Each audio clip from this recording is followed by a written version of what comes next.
ආයුබෝවන් සියලු දෙනාටම අපේ මාධ්‍යවේදී මිතුරු මිතුරියනි අප පූර්ව දැනුවත් කිරීම කරපු ආකාරයටම විශේෂයෙන්ම ලෝකයේ හමුවේ සෞඛ්‍ය සම්පන්න ජාතියක් වෙනුවෙන් තියෙන දැවැන්තම අභියෝගයේ යුගයටයි අපි මුහුණ දීලා තියෙන්නේ. ලෝකයේ අලුත් ප්‍රභේදයක් පිළිබඳව කොවිඩ් වසංගතයේ අලුත් ප්‍රභේදයක් පිළිබඳව ලෝකයේම කතා කරනවා. ශ්‍රී ලංකාවේ අපි විශේෂයෙන්ම ඒ සඳහා සූදානම්ද? එහෙම නැත්නම් ජනමාධ්‍යවේදීන් විදිහට අපි දැනුම්වත්ද ඒ පිළිබඳව අප ජනතාව දැනුම්වත් කිරීම සඳහා කොයිතරම් දුරට අපේ නීති රීති චාර්යාධර්ම පාවිච්චි කරනවාද වගේ දේවල් පිළිබඳව නැවත සිතා බලන්නට කාලය ඇවිල්ලා තියෙන නිසාත් අප දැන් නව ජීවනයක් සඳහා මුහුණ දී සිටින කාලයක් නිසාත් එදිනෙදා කටයුතු කරන්නත් ඕනේ. රෝගයක් පිළිබඳව ලෝකයේ පුරා වාර්තා කරනවා, කාලයකට බියෙන් තැති ගන්නවා, තව කාලයකට ඉතා සාමාන්‍ය විදිහට සියල්ල අමතක කරලා ගත කරනවා. මාධ්‍යවේදීන් විදිහට මේක තුලනය කරමින් වාර්තා කිරීම තවදුරටත් මේ කොවිඩ් රෝගය සම්බන්ධව ගත කරන විදිහ අපි හරිද? ලෝකයේ ඒවා පිළිබඳව වාර්තා කිරීමේ ප්‍රමිතීන් මොනවද වගේ දේවල් ගැන හිතන්නට කතිකා කරන්නට කාලය හරි කියා අප සිතුවා.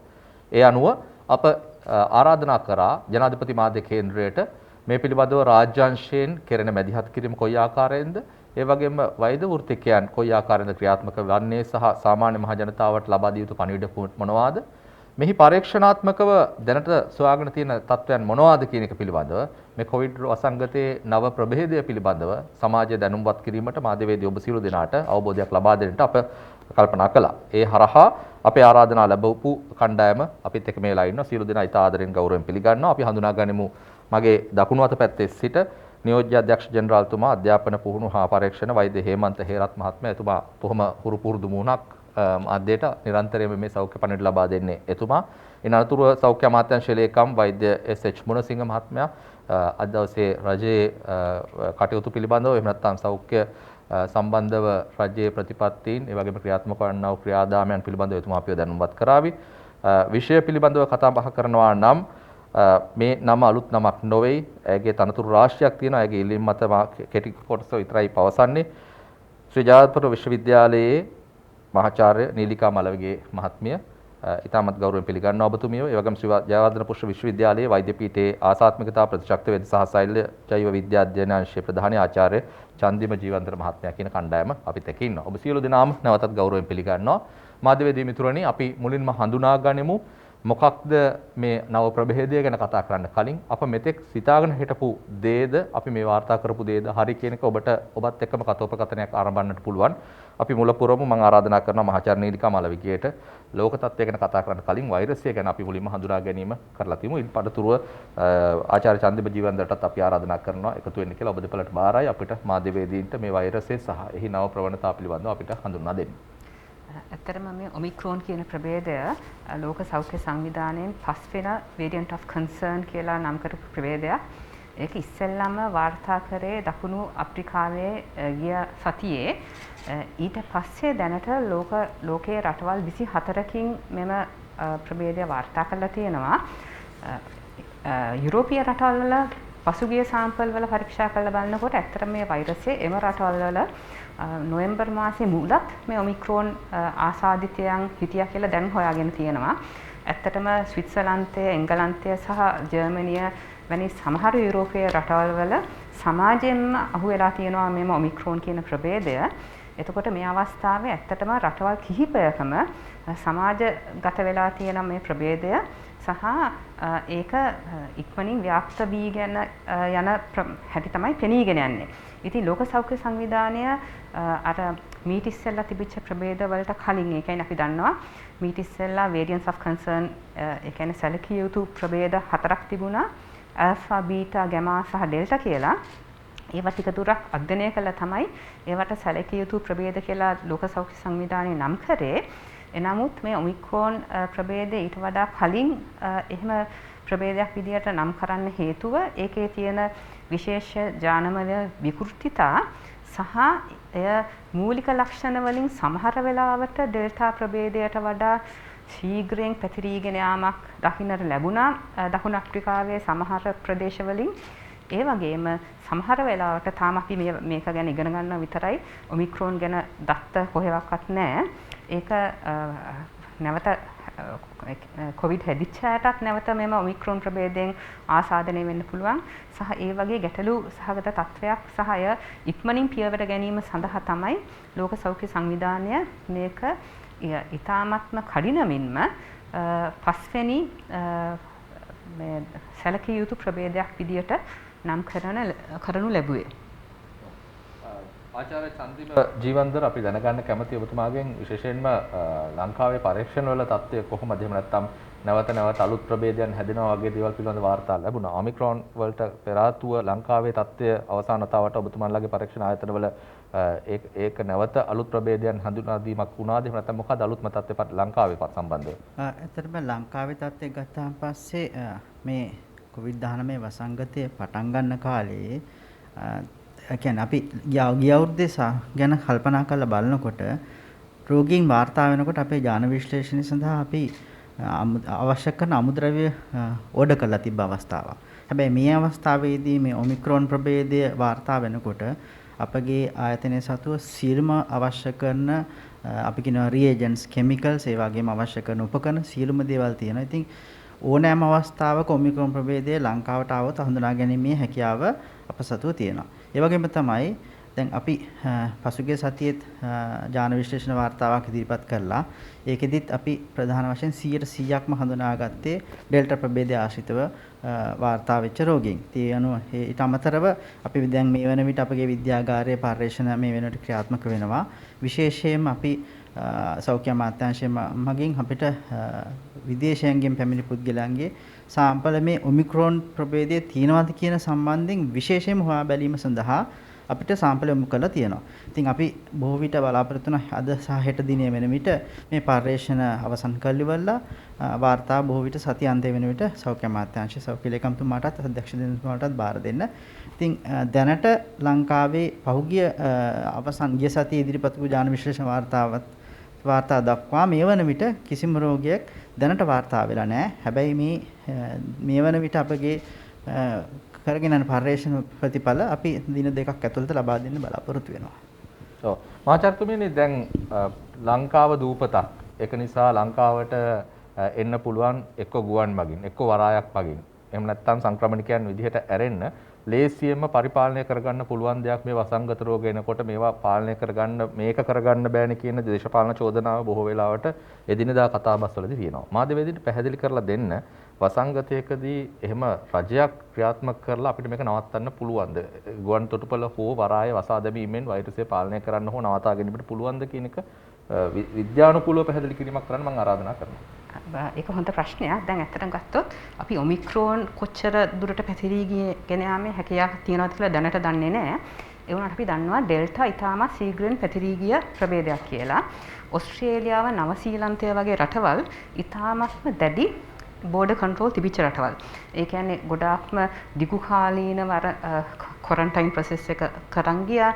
ගොඩක් ටෙස්ට් කරනවා සහ සම්පූර්ණ බෝඩර් කන්ට්‍රෝල් කරගෙන තිබුණා. ඒ වුණාට ඩෙල්ටා ප්‍රභේදයේ අර පැතිරී යාමේ හැකියාව නිසා අපි දන්නවා මේ අවස්ථාවේ ඕස්ට්‍රේලියාව සහ නවසීලන්තයේ ඩෙල්ටා ප්‍රභේදය පැතිරීගෙන ගියා. ඕස්ට්‍රේලියාව ලොක්ඩවුන් කරන්න වුණා. ඒ කියන්නේ ඒ එච්චර ස්ට්‍රික්ට් බෝඩර් කන්ට්‍රෝල් තිබිලා. දැන් මේ ඔමික්‍රෝන් කියන ප්‍රභේදය බැරි වෙලාවක්වත් ඩෙල්ටා විතර පැතිරීමේ හැකියාවක් තියෙනවා නම් එහෙම නැත්නම් ඩෙල්ටා වලට වඩා පැතිරීමේ හැකියාවක් තියෙනවා නම් එහෙම වැටවල් බැඳලා වෛරස් එන එක නවත්තන්න බෑ. අපි දන්නවා ඉස්සෙල්ලම කොවිඩ් වෛරස් ප්‍රභේදය එච්චර පැතිරීගෙන යාමේ හැකියාවක් නැති ඉතින් හැමතැනම පැතිරලා ගියා. පස්සේ එන ඔක්කොම ප්‍රභේද පැතිරලා ගියා විශේෂයෙන්ම ඇල්ෆා. ඊට පස්සේ ඩෙල්ටා තමයි දැනට දැනගන්න තියෙම ඉතාමත්ම ශීඝ්‍රයෙන් පැතිරීගෙන යන්න පුළුවන් ප්‍රභේදය. ඒකත් ලෝකේ හැම රටකටම ගියා. ඒතර ඔමික්‍රෝන් කියන එක එහෙම සීමා දාලා නවත්තන්න අමාරුයි. අපිට ටෙස්ට් කරලා කියන්නේ රෝගීන් හඳුනා ගන්න පුළුවන් සහ අපි දන්නා මොන ප්‍රභේදය වුණත් පැතිරෙන එකම විදිය අපි දන්නවා. දැන් මේ අවුරුදු දෙකක් තිස්සේ කොවිඩ් තිබිලා තියෙනවා. පැතිරෙන විදිය දන්නවා. ඔක්කොම ප්‍රභේද පැතිරෙන එකම විදියට. ඒකට ගත යුතු ක්‍රියාමාර්ග මොනවද කියලා දන්නවා. පුද්ගල දුරස්ථභාවය, මාස්ක් ඇඳීම, ඒ වගේ දේවල්. ඉතින් මොන ප්‍රභේදය වුණත් දැන් මේ අවස්ථාවේ ඔමික්‍රෝන් තිබුණාට ඉස්සරහට තව ප්‍රභේදයක් එන්නත් පුළුවන්. මොන ප්‍රභේදය ආවත් අපි ගන්න ඕනේ ක්‍රියාමාර්ග එකයි. ඒ වගේම ලංකාවේ එන්නත් මම හිතන්නේ අනිත් ආසියාතික රටවල් එක බලනකොට අපි සෑහෙන එන්නත් කරමින් ඉදිරියෙන් ඉන්නේ. ඒ වගේම අපි දැන් මේ අවස්ථාවේ තුන්වෙනි එන්නතත් දීගෙන යනවා. ඉතින් ඊටමත් එහෙම අපි ආරක්ෂාකාරී වෙලා හැම අතින්ම මේකට ලෑස්ති වෙනවා මිසක් වසංගත තත්ත්වයක් යටතේ මේක නවත්ත ගන්න අමාරුයි. අනිත් එක අර මම කිව්වා වගේ දැන් තමයි ඔක්කොම යුරෝපීය රටවල් වල සහ වෙනත් රටවල් වල මේ ප්‍රභේදය සති දෙක තුනක් තිස්සේම තිබුණා කියලා දැන් හඳුනගෙන යනවා. එතකොට ඒ සති දෙකක් කාලය තුර ලෝකයේ ගොඩක් රටවල් වල පැතිරලා තියෙන්න පුළුවන්. ඉතින් එතකොට ඒකයි මේ වෛරස් වසංගත එහෙම වැටවල් බැඳලා නවත්තන්න අමාරුයි. හොඳයි අපි දැන් රාජ්‍යංශයට සහ මහජන සම්බන්ධතා කොහොමද ගොඩනැගෙන්නේ කියන එක ගැන අපි කතා කරන්න සූදානම් වෙනවා. අපි අමාත්‍යාංශයේ ලේකම්තුමාට සෞඛ්‍ය අමාත්‍යාංශයේ ලේකම්තුමාට ආරාධනා කරනවා. අපි වසර දෙකමාරක් තිස්සේ මේ රෝගයත් එක්ක සටන් වදිනවා රාජ්‍යයක් විදිහට. විශේෂයෙන්ම මේ දිනවල පාර්ලිමේන්තුවේත් අයවැය පිළිබඳ විවාදයක් යන නිසා අපි කැමැති ජාතික ධනයෙන් කොයිතරම් ප්‍රමාණයක් එන්නත්කරණය සඳහා යොමු කරලා තියෙනවද? එහෙම නැත්නම් ප්‍රතිශතයක් විදිහට ආසන්න වශයෙන් සම්ප්‍රදායිකව බෙහෙත් හේත් වලට ගත කරපු වියදමත් මේ වෙනකොට පුද්ගලයන්ගේ බදු වලින් ලබාගත් භාණ්ඩාගාරයට ලැබිච්ච මුදල් වලින් කොයිතරම් ප්‍රමාණයක් බෙහෙත් හේත් සඳහා වගේම එන්නත් සඳහා වෙන් කරලා තියෙනවද කියලා මුලින්ම දැනගන්න මම හිතන්නේ එක්වරම මම මේ ප්‍රශ්න අහන එක සාධාරණද මන්ද නමුත් මාධ්‍යවේදීන්ට වැදගත් වේවි අපි කොයිතරම් මිලක් කොයිතරම් ආවස්තිකයක් දරනවාද එන්නත සඳහා කියන එක පිළිබඳව අවබෝධයක් ලබා ගන්න පුළුවන් වෙයි ලේකම්තුමනි ඔබතුමාට ආරාධනා කරනවා මේ පැත්ත පැහැදිලි කරලා පටන් ගමු කියලා. මම හිතන්නේ අපි වගේ සීමිත ආර්ථික සම්පතක් තියෙන රටකට ඊටම වැදගත් සාධකයක් මේක. අපිට තියෙන සම්පත් කොහොමද උපරිම අයුරින් මේකට පාවිච්චි කරන්න කියලා. මෙතෙන්දී අපිට පැති තුනකට ආයෝජනය කරන්න ඕන. එකක් රෝහල් වල තියෙන තත්ත්වයන් රෝහල් වල තියෙන අවශ්‍ය තත්ත්වයන් දියුණු කිරීමට ඉඩ පහසුකම් වැඩි කිරීමට. ඊට අමතරව මේකට අවශ්‍ය කරන බෙහෙත් හේත් ගැනීමට. බෙහෙත් හේත් සහ අවශ්‍ය කරන පරීක්ෂණ වලට පරීක්ෂණ කට්ටල ගැනීමට. අනිත් පැත්ත තමයි වැක්සින් වලට. ඇත්තටම කොවිඩ් වගේ කියන්නේ මේ වගේ රෝගයකදී අපිට තියෙන ප්‍රධාන ආයුධයක් තමයි වැක්සින් එක. ඉතින් අපි වැඩි ප්‍රමාණයක් වියදම් කරලා තින්නේ. වැඩියෙන්ම ඇටෙන්ෂන් එක දීලා වැඩ කරේ මේ වැක්සින් එක ගෙන්න ගන්න එකට. මේ දක්වා අපි රුපියල් බිලියන 66.39ක් වියදම් කරලා තියෙනවා මේ වැක්සින් වලට. විවිධ වර්ගයේ වැක්සින් අපි ගෙනාවා. ඒ ඔක්කොම ටික එකතු කරාම රුපියල් බිලියන 66.39ක් මේ වෙනකොට වියදම් කරලා තියෙනවා. මේ මුදල ඉන්ක්ලූඩ් කරනවා අපි දැන් බූස්ට් එකක් ගහන්න පටන් ගත්තා. ඒ බූස්ට් එකකටත් අපි වැක්සින් ඕඩර් කරලා තියෙනවා. ඒ සම්පූර්ණ වියදම තමයි මම ඔය කිව්වේ. ඊට අමතරව අනිකුත් බෙහෙත් හේත් සඳහා ගිය වියදම් ගත්තොත් එහෙම අපිට සමහර උපකරණ ගන්න ඕන. ඒ උපකරණ වලට විතරක් අමතරයෙන් ගේන්න ඕන ඉන්ටෙන්සිව් කෙයාර් යුනිට්ස් වලට අවශ්‍ය කරන ventilators, high flow oxygen therapy machines, ඊළඟට oxygen concentrators, ඊළඟට monitoring equipment ඕවට අපි වියදම් කරලා තියෙනවා බිලියන 6ක් පමණ. ඊළඟට රසායනාගාර වැඩවලට බිලියන 12.8ක් වියදම් කරලා තියෙනවා. ඊට පස්සේ බෙහෙත් හේත් සඳහා බිලියන 15.7ක් වියදම් කරලා තියෙනවා. සම්පූර්ණ මුදල එකතු කරාම අනිකුත් සුළු මුදලුත් එක්ක බිලියන 113ක් මේ දක්වා අපි වියදම් කරලා තියෙනවා. අපි මතක තියාගන්න ඕනේ මේ ඔක්කොම අපේ රටේ බදු ගෙවන ජනතාවගේ මුදල්. රෝගීන් වැඩි වෙන්න අපිට වියදම් කරන්න තියෙන අවශ්‍යතාවයන් වැඩි වෙනවා. ඒක නිසා තමයි මම කියන්නේ අපි හැමෝගෙම වගකීමක් මේක වියදම අඩු කරන්න රෝගීන් ප්‍රමාණය අඩු කරගන්න ඕනේ. අපිව ආරක්ෂා කරගන්නවා නම් අපි හිතනවා නම් මම ආරක්ෂා වෙනවා කියලා මගේ පවුල ආරක්ෂා කරගන්නවා කියලා ඒක අපේ රටම ආරක්ෂා කිරීමක්. ඒ වියදම අඩු කරන්න ප්‍රධාන වශයෙන් දායක වෙන දෙයක් තමයි ඒක. හොඳයි අපි වෛද්‍ය හේමන්ත හේරත් මහත්තයාට සාකච්ඡාවට මුල පුරාණ කියලා ආරාධනා කරනවා. විශේෂයෙන්ම පහුගිය කාලේ දෙවැනි රැල්ල මතුවෙනකොට රටේ වෛද්‍යවරුන්ගේත් කණ්ඩායම් දෙකක් අදහස් ඉදිරිපත් කළා තිබුණා මේක ඉන්දියාව වගේ මිනි ගොඩ ගැහෙනවා විශාලා මහනුවර වගේ වෙනවා ආදි වශයෙන් කියලා. හැබැයි ඉන්න අනතුරුව ඒ ප්‍රතිචාරයන් ලැබුණේ වෙනත් ආකාරයක. සමාජයේ තමන්ගේ අවබෝධය ලබා ගත්තාද? එහෙම නැත්නම් වෛරසය පිළිබඳ පුරෝකථනයන් වැරදුනාද? එහෙම නැත්නම් අපේ මරණ අනුපාතිකය අඩු කරගන්නට වෛද්‍ය ක්ෂේත්‍රයෙන් වෙච්ච දස්කමක්ද? ඔබතුමාලාගේ නිරීක්ෂණය කොහොමද? දැනට පවතින අලුත්ම සංඛ්‍යාලයකනත් එක්කයි මම කතා කරන්න කැමතියි. අද වෙනකොට කොවිඩ් වැළඳිච්ච සංඛ්‍යාව සහ මරණ සංඛ්‍යාවත් එහි විශේෂතා මොනවාද? විශේෂයෙන්ම වයස් සීමාවල් එක්ක බලපුවහම අපි යම්කිසි ආකාරයක නිරීක්ෂණයක් කරොත් දැක ගන්න පුළුවන් වේවි මේ තරුණ ප්‍රජාවට වැඩිය වැඩිමහලු ප්‍රජාව බිලිගන්නා තත්ත්වයට පත් වෙමින් එනවා. එතකොට එන්නත්කරණයේ සාර්ථකද අපි කියන්නේ ඉක්මන් වෙනවද මේක ගැන? ප්‍රශ්න ගොඩක් තියෙනවා. ඔබතුමාට මේ ප්‍රශ්න හුරු හින්දා මම ඔබතුමාට ආරාධනා කරනවා ඔයට පිළිතුරුත් සමග සාකච්ඡාවට අවතීර්ණ වෙන්න කියලා. ඔව් ඇත්ත වශයෙන්ම අපි දන්නවා මේ මොහොත වන විට ලක්ෂ 5 ඉක්මවල සමස්ත COVID-19 රෝගීන් සංඛ්‍යාවක් වාර්තා වෙලා තිබුණත් මේකෙන් වැඩිම කොටසක් වාර්තා වුණේ පහුගිය කියන්නේ අපිට මේ වෙනකොට 5,64,733ක් වාර්තා වෙලා තිබෙනවා. මේන් වැඩි ප්‍රතිශතයක්ම වාගේ මේ මෑත කාලයේ ඇති වුණු අවසානයේ ඇති වුණු රැල්ලත් එක්ක තමයි මේ සංඛ්‍යාවට සම්මාදන් එහෙමත් නැත්නම් දායක වෙලා තියෙන්නේ. ඒ වගේම තමයි මරණ සංඛ්‍යාව ගත්තහමත් මරණ සංඛ්‍යාව 14000 ඉක්මවලා 14372ක් මේ වාර්තා වෙලා තියෙනවා. මේනොත් වැඩිම ප්‍රතිශතයක් එහෙමත් නැත්නම් අනුපාතයක් හැටියට ගත්තාම දායක උනේ මේ මෑත කාලයේ ඇති වුණු රැල්ලත් එක්ක. ඒකට මගිතේ අපේ මහාචාර්යතුමිය සාක්ෂි දරාවි ඩෙල්ටා ප්‍රභේදයේ දායකත්වයක් යම් ආකාරයකට තිබුණා. ඒ වගේම තමයි මේ මරණ වලින් වැඩිම ප්‍රතිශතයක් මේ වෙනකොටත් අපි දන්නවා මේ දැනට තියෙන සංඛ්‍යා ලේඛන අනුව 77.1%ක්ම අවුරුදු 60ට වැඩි අයට.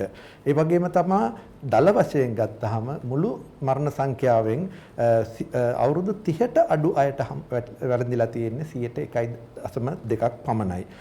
ඒ වගේම මේ මරණ වලින් 81%ක්ම යම් ආකාරයක නිදන්ගත රෝගයකින් පෙළීච්ච අය තමයි මරණයට පත්වීමට වැඩිපුර අවදානමක් තිබිලා තියෙන්නේ.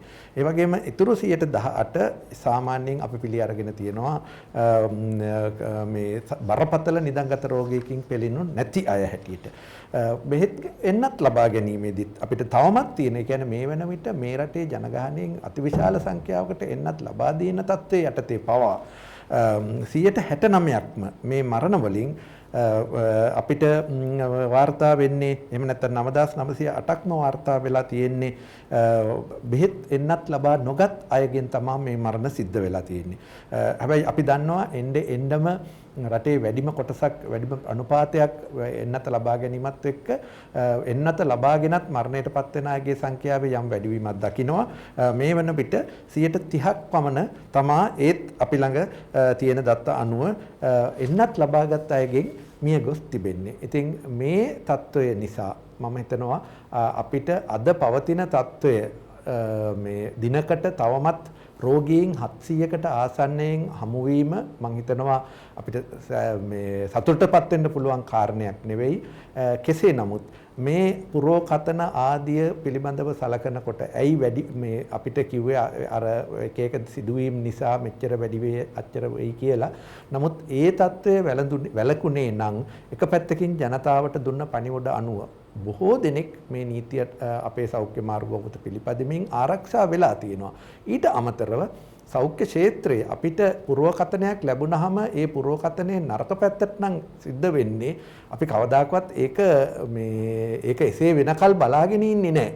අපි අනිවාර්යයෙන්ම ඒක නිසිපාරට ගෙනීමට කටයුතු කරනවා. ඉතින් ඒ පැත්තෙන් ගත්තහමත් සෞඛ්‍ය ක්ෂේත්‍රයේ රෝහල් පද්ධතියේ මහජන සෞඛ්‍ය ක්ෂේත්‍රයේ කටයුතු කිරීම හරහා තමයි ඔය කියන පුරවකතන හුඟක් දේවල් අපි මේ වෙනකොට නරක පැත්තට යන්න තිබිච්ච පුරවකතන යම් ආකාරයකට පාලනය කරගෙන ඒක ඒ ආකාරයට සිද්ධ නොවුණු බවට වග බලා ගන්න පුළුවන් උනේ.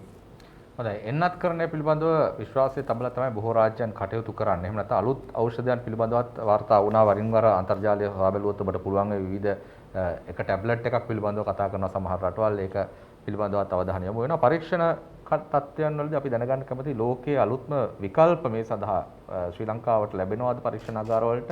ඒවා සම්බන්ධව අලුත් වාර්තා ලැබෙනවද? ලෝකයේ මේ සඳහා සාර්ථකයි කියලා කියන අලුත් ප්‍රභේදය ගැන කතා කරන්න කලින් පැවති ලංකාවට අලුත් ප්‍රභේදය ඇවිල්ලා නැහැ කියන උපකල්පනය දැනට අපි ඉන්නවා නම් මේ නිට්ටාවට සුව කළ හැකි හෝ අපිට පාලනය කළ හැකි අතින් ගන්න පුළුවන් කන්ට්‍රෝල් එකකට ගන්න පුළුවන් ප්‍රමාණයට ආචාර්ය ජීවන්තර අපිට පැහැදිලි කරන්න එහෙම ඖෂධ හොයාගෙන තියනවාද ලෝකයේ මිල සම්බන්ධ සාධක නොතකා හැරියොත්? ඇත්තටම COVID-19 රෝගය සඳහා ක්‍රම දෙකක් පාවිච්චි කරනවා මුහුණ දීම සඳහා. එකක් තමයි රෝගය නිසා අපි ප්‍රධානව බලාපොරොත්තු වෙන හැදෙන එක වළක්වන්න. එතකොට අපි කියනවා ඒකට හැදෙන එක වළක්වන්න නම් ප්‍රධානවම අපි ඒ කියන්නේ රෝගය තමන්ගේ ඇතුළට ගන්න නැති වෙන්න ජනතාව මත රැඳිලා තිනවා තාම විශාල කාර්යභාරයක්. අංක 2 තමයි හැදුනොත් අපි එන්නත් කරන්නේ ලබාගෙන හිටියොත් ඔබ දරුණු රෝග තත්ත්වයන් ඇති වෙලා මිය යන එක නවතිනවා. ඒ වගේම තමයි මෑත කාලයේදී විවිධ ප්‍රතිකාර ක්‍රම ලෝකෙට හඳුන්වලා දීලා තියෙනවා. ඉතින් ඒවා හැමදේම භාවිතා වෙන්නේ රෝගය හැදුනහන් පස්සේ සංකෘත හැදෙන එක නවත්තන්න. එතකොට අපි දන්නවා ටොසිලිසුමැබ් කියලා බෙහෙතක් තිබ්බා. ඊට අමතරව ඩෙක්සාමෙථසෝන් කියන බෙහෙතක් තිබ්බා. ඒ වගේ නව ප්‍රතිකාර ක්‍රම තියෙන්නේ රෝගය හැදිලා දරුණු රෝග තත්ත්වයන් වලට යන එක නවත්තන්න. නැවතත් අපි එන්නත් කරන්නේ දිහා බැලුවොත් මෙතෙන්දි වැදගත් දේ තමයි ලෝක සෞඛ්‍ය සංවිධානය සහ සියලුම වෛද්‍යවරුන්ගේ උපදෙස් තමයි මේ රෝගයෙන් ආරක්ෂා වීම සඳහා මාත්‍රා 2ම ලබා ගන්න. ඉතින් අපි තාම සතුටු වෙන්න ඕනේ ලංකාවේ මෙවන විට ඉතා විශාල ප්‍රමාණයක් මම හිතන්නේ සෑහෙන ප්‍රතිශතයක් මාත්‍රා 2ම ලබාගෙන තියෙනවා. ඉතින් එතකොට මාත්‍රා 2 ලබා ගත්තාන් පස්සේ අපි දකිනවා යම්කිසි ආරක්ෂාවක් තියෙනවා කියලා. හරි එතකොට දැන් අපි බූස්ටර් එන්නතක් ලබා දීම මගින් මේ මට්ටමේ තියෙන ආරක්ෂාව අපි තුම් ප්‍රතිදේහ මට්ටමේ ආරක්ෂාව මේ ගන්නට තියෙනවා නම් බූස්ටර් එකක් ලබා ගත්තාන් පස්සේ මේක ඉතා විශාල ලෙස වැඩි වෙනවා. එතකොට මොන ප්‍රභේදයේ ආවත් ඉතා විශාල රැකවරණයක් අපගේ ජනතාවට ලැබෙනවා. ඉතින් ඒක නිසා තමයි මේ වැදගත් දේ තමයි විශේෂයෙන් මේ ඔමික්‍රෝන් ප්‍රභේදය සම්බන්ධයෙන් විවිධ මත පළ කරනවා. එන්නත් කරණයට අහු වෙන්නේ නැති වෙයිද? ඒ වගේ අදහස් පළ කරනවා. හැබැයි අපි විශේෂයෙන්ම ලංකාව විශේෂිත ස්ථානයක සිටිනවා. එන්නත් දෙකම ලබාගත් බහුතර ජනතාවක් ඉන්නවා. ඒ වගේම මේ වන විට සෞඛ්‍ය අමාත්‍යාංශ මගින් බූස්ටර් ඩෝස් එක කියන්නේ ෆයිසර් එන්නත තමයි ලබා දෙන්නේ. ඉතින් ඒකත් විශාල ලෙස අනුගමනය කළා අපිට නොමද ඒවා ලැබෙනවා. ඉතින් එහෙම තියෙන අවස්ථාවක අපි ලෝකයේ අනිකුත් රටවල් වලට සාපේක්ෂව යම්කිසි හොඳ මට්ටමක ඉන්නේ. ඉතින් ඒ නිසා මෙතෙන්දී වැදගත් වෙන්නේ පණිවිඩය ජනතාවට යන්න ඕනේ. ඔබ මාත්‍රා 2 ලබාගෙන නැත්නම් වහාම ලබා ගන්න.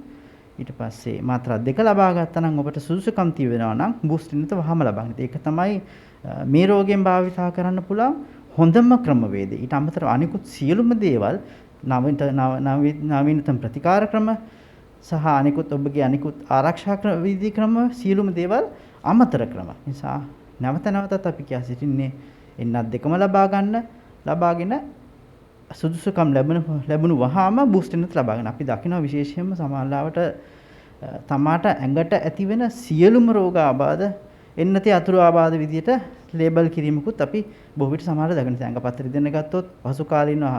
එතකොට කියන අපි එන්නත ගහපු නිසා ඒ වගේ දේවල් වලට යොමු වෙන්නේ නැතුව වහාම තමාට ලැබිච්ච පළමු අවස්ථාවෙම බූස්ටර් එන්නත ලබා ගත්තොත් මේ මොන ප්‍රභේදය ආවත් අවශ්‍ය කරන රැකවරණය අපිට හිතා හොඳින් ලැබෙනවා.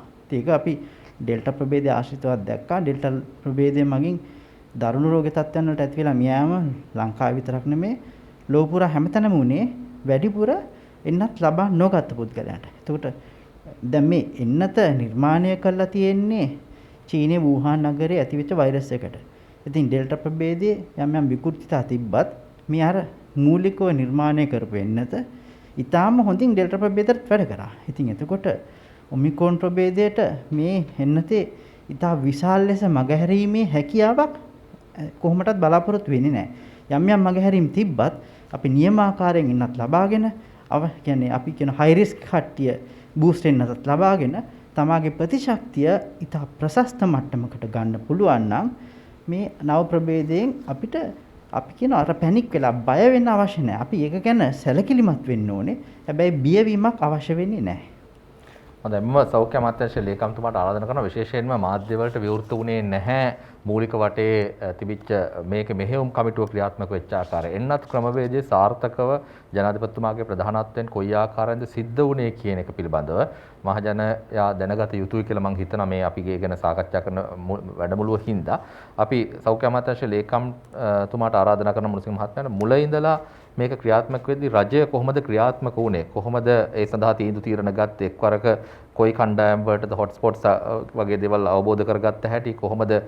ඇයි මහනුවරට එක කොටසක් යද්දී මුහුදු කරේට තවත් වර්ගයක එන්නතක් ගියේ? මේවා පිළිබඳව මෙහෙයුම ක්‍රියාත්මක වෙච්ච ආකාරය ගැන අපි සාමාන්‍ය මහ ජනතාවට වාර්තා කරන මාධ්‍යවේදීන් මේ වෙලාවේ ඉන්නවා. ඒක මාධ්‍ය වලට ආවරණය වෙච්ච රැස්වීම නිසා දැන් හෙලි කරන්න වෙලාව තියෙනවා. කොයි ආකාරයෙන්ද මේ මෙහෙයුම ක්‍රියාත්මක වුණේ කියලා. මම කින්ස්ලි කියපු දෙන්න පොඩ්ඩක් කලින් ඉඳන් යන්න ඕනේ. එන්නත්කරණය ගැන කතා කරන්න පටන් ගත්තේ ගිය අවුරුද්දේ මේ වගේ කාලවල තමයි එන්නත්කරණය කියන එක ගැන කතා කරන්න පටන් ගත්තේ. එතකොට අපිට දන්වලා තිබුණා WHO එකේ COVAX කියලා ෆැසිලිටි එකක් තියෙනවා. ඒගොල්ලෝ රටවල් වල ඉන්න ජනතාවගෙන් 20%කට එන්නත් දෙන්න සූදානම් කරනවා කියලා. ඒකට අපි රෙජිස්ටර් වුණා. රෙජිස්ටර් වෙලා අපේ කන්ෆර්මේෂන් එක ඕගස්ට් වල ඒගොල්ලෝ ඉල්ලුවේ. ඕගස්ට් වෙනකොට අපි කන්ෆර්මේෂන් එක දුන්නා. අපි බලාපොරොත්තු වෙන 20%ක් ඒකෙන් අරගෙන ඉතිරි කොටස මිලදී ගැනීමට. ඒ වෙනකොට මාකට් එකට කියලා මේක ඇවිල්ලා තිබ්බේ නෑ. රිසර්ච් මට්ටමේ තිබුණේ.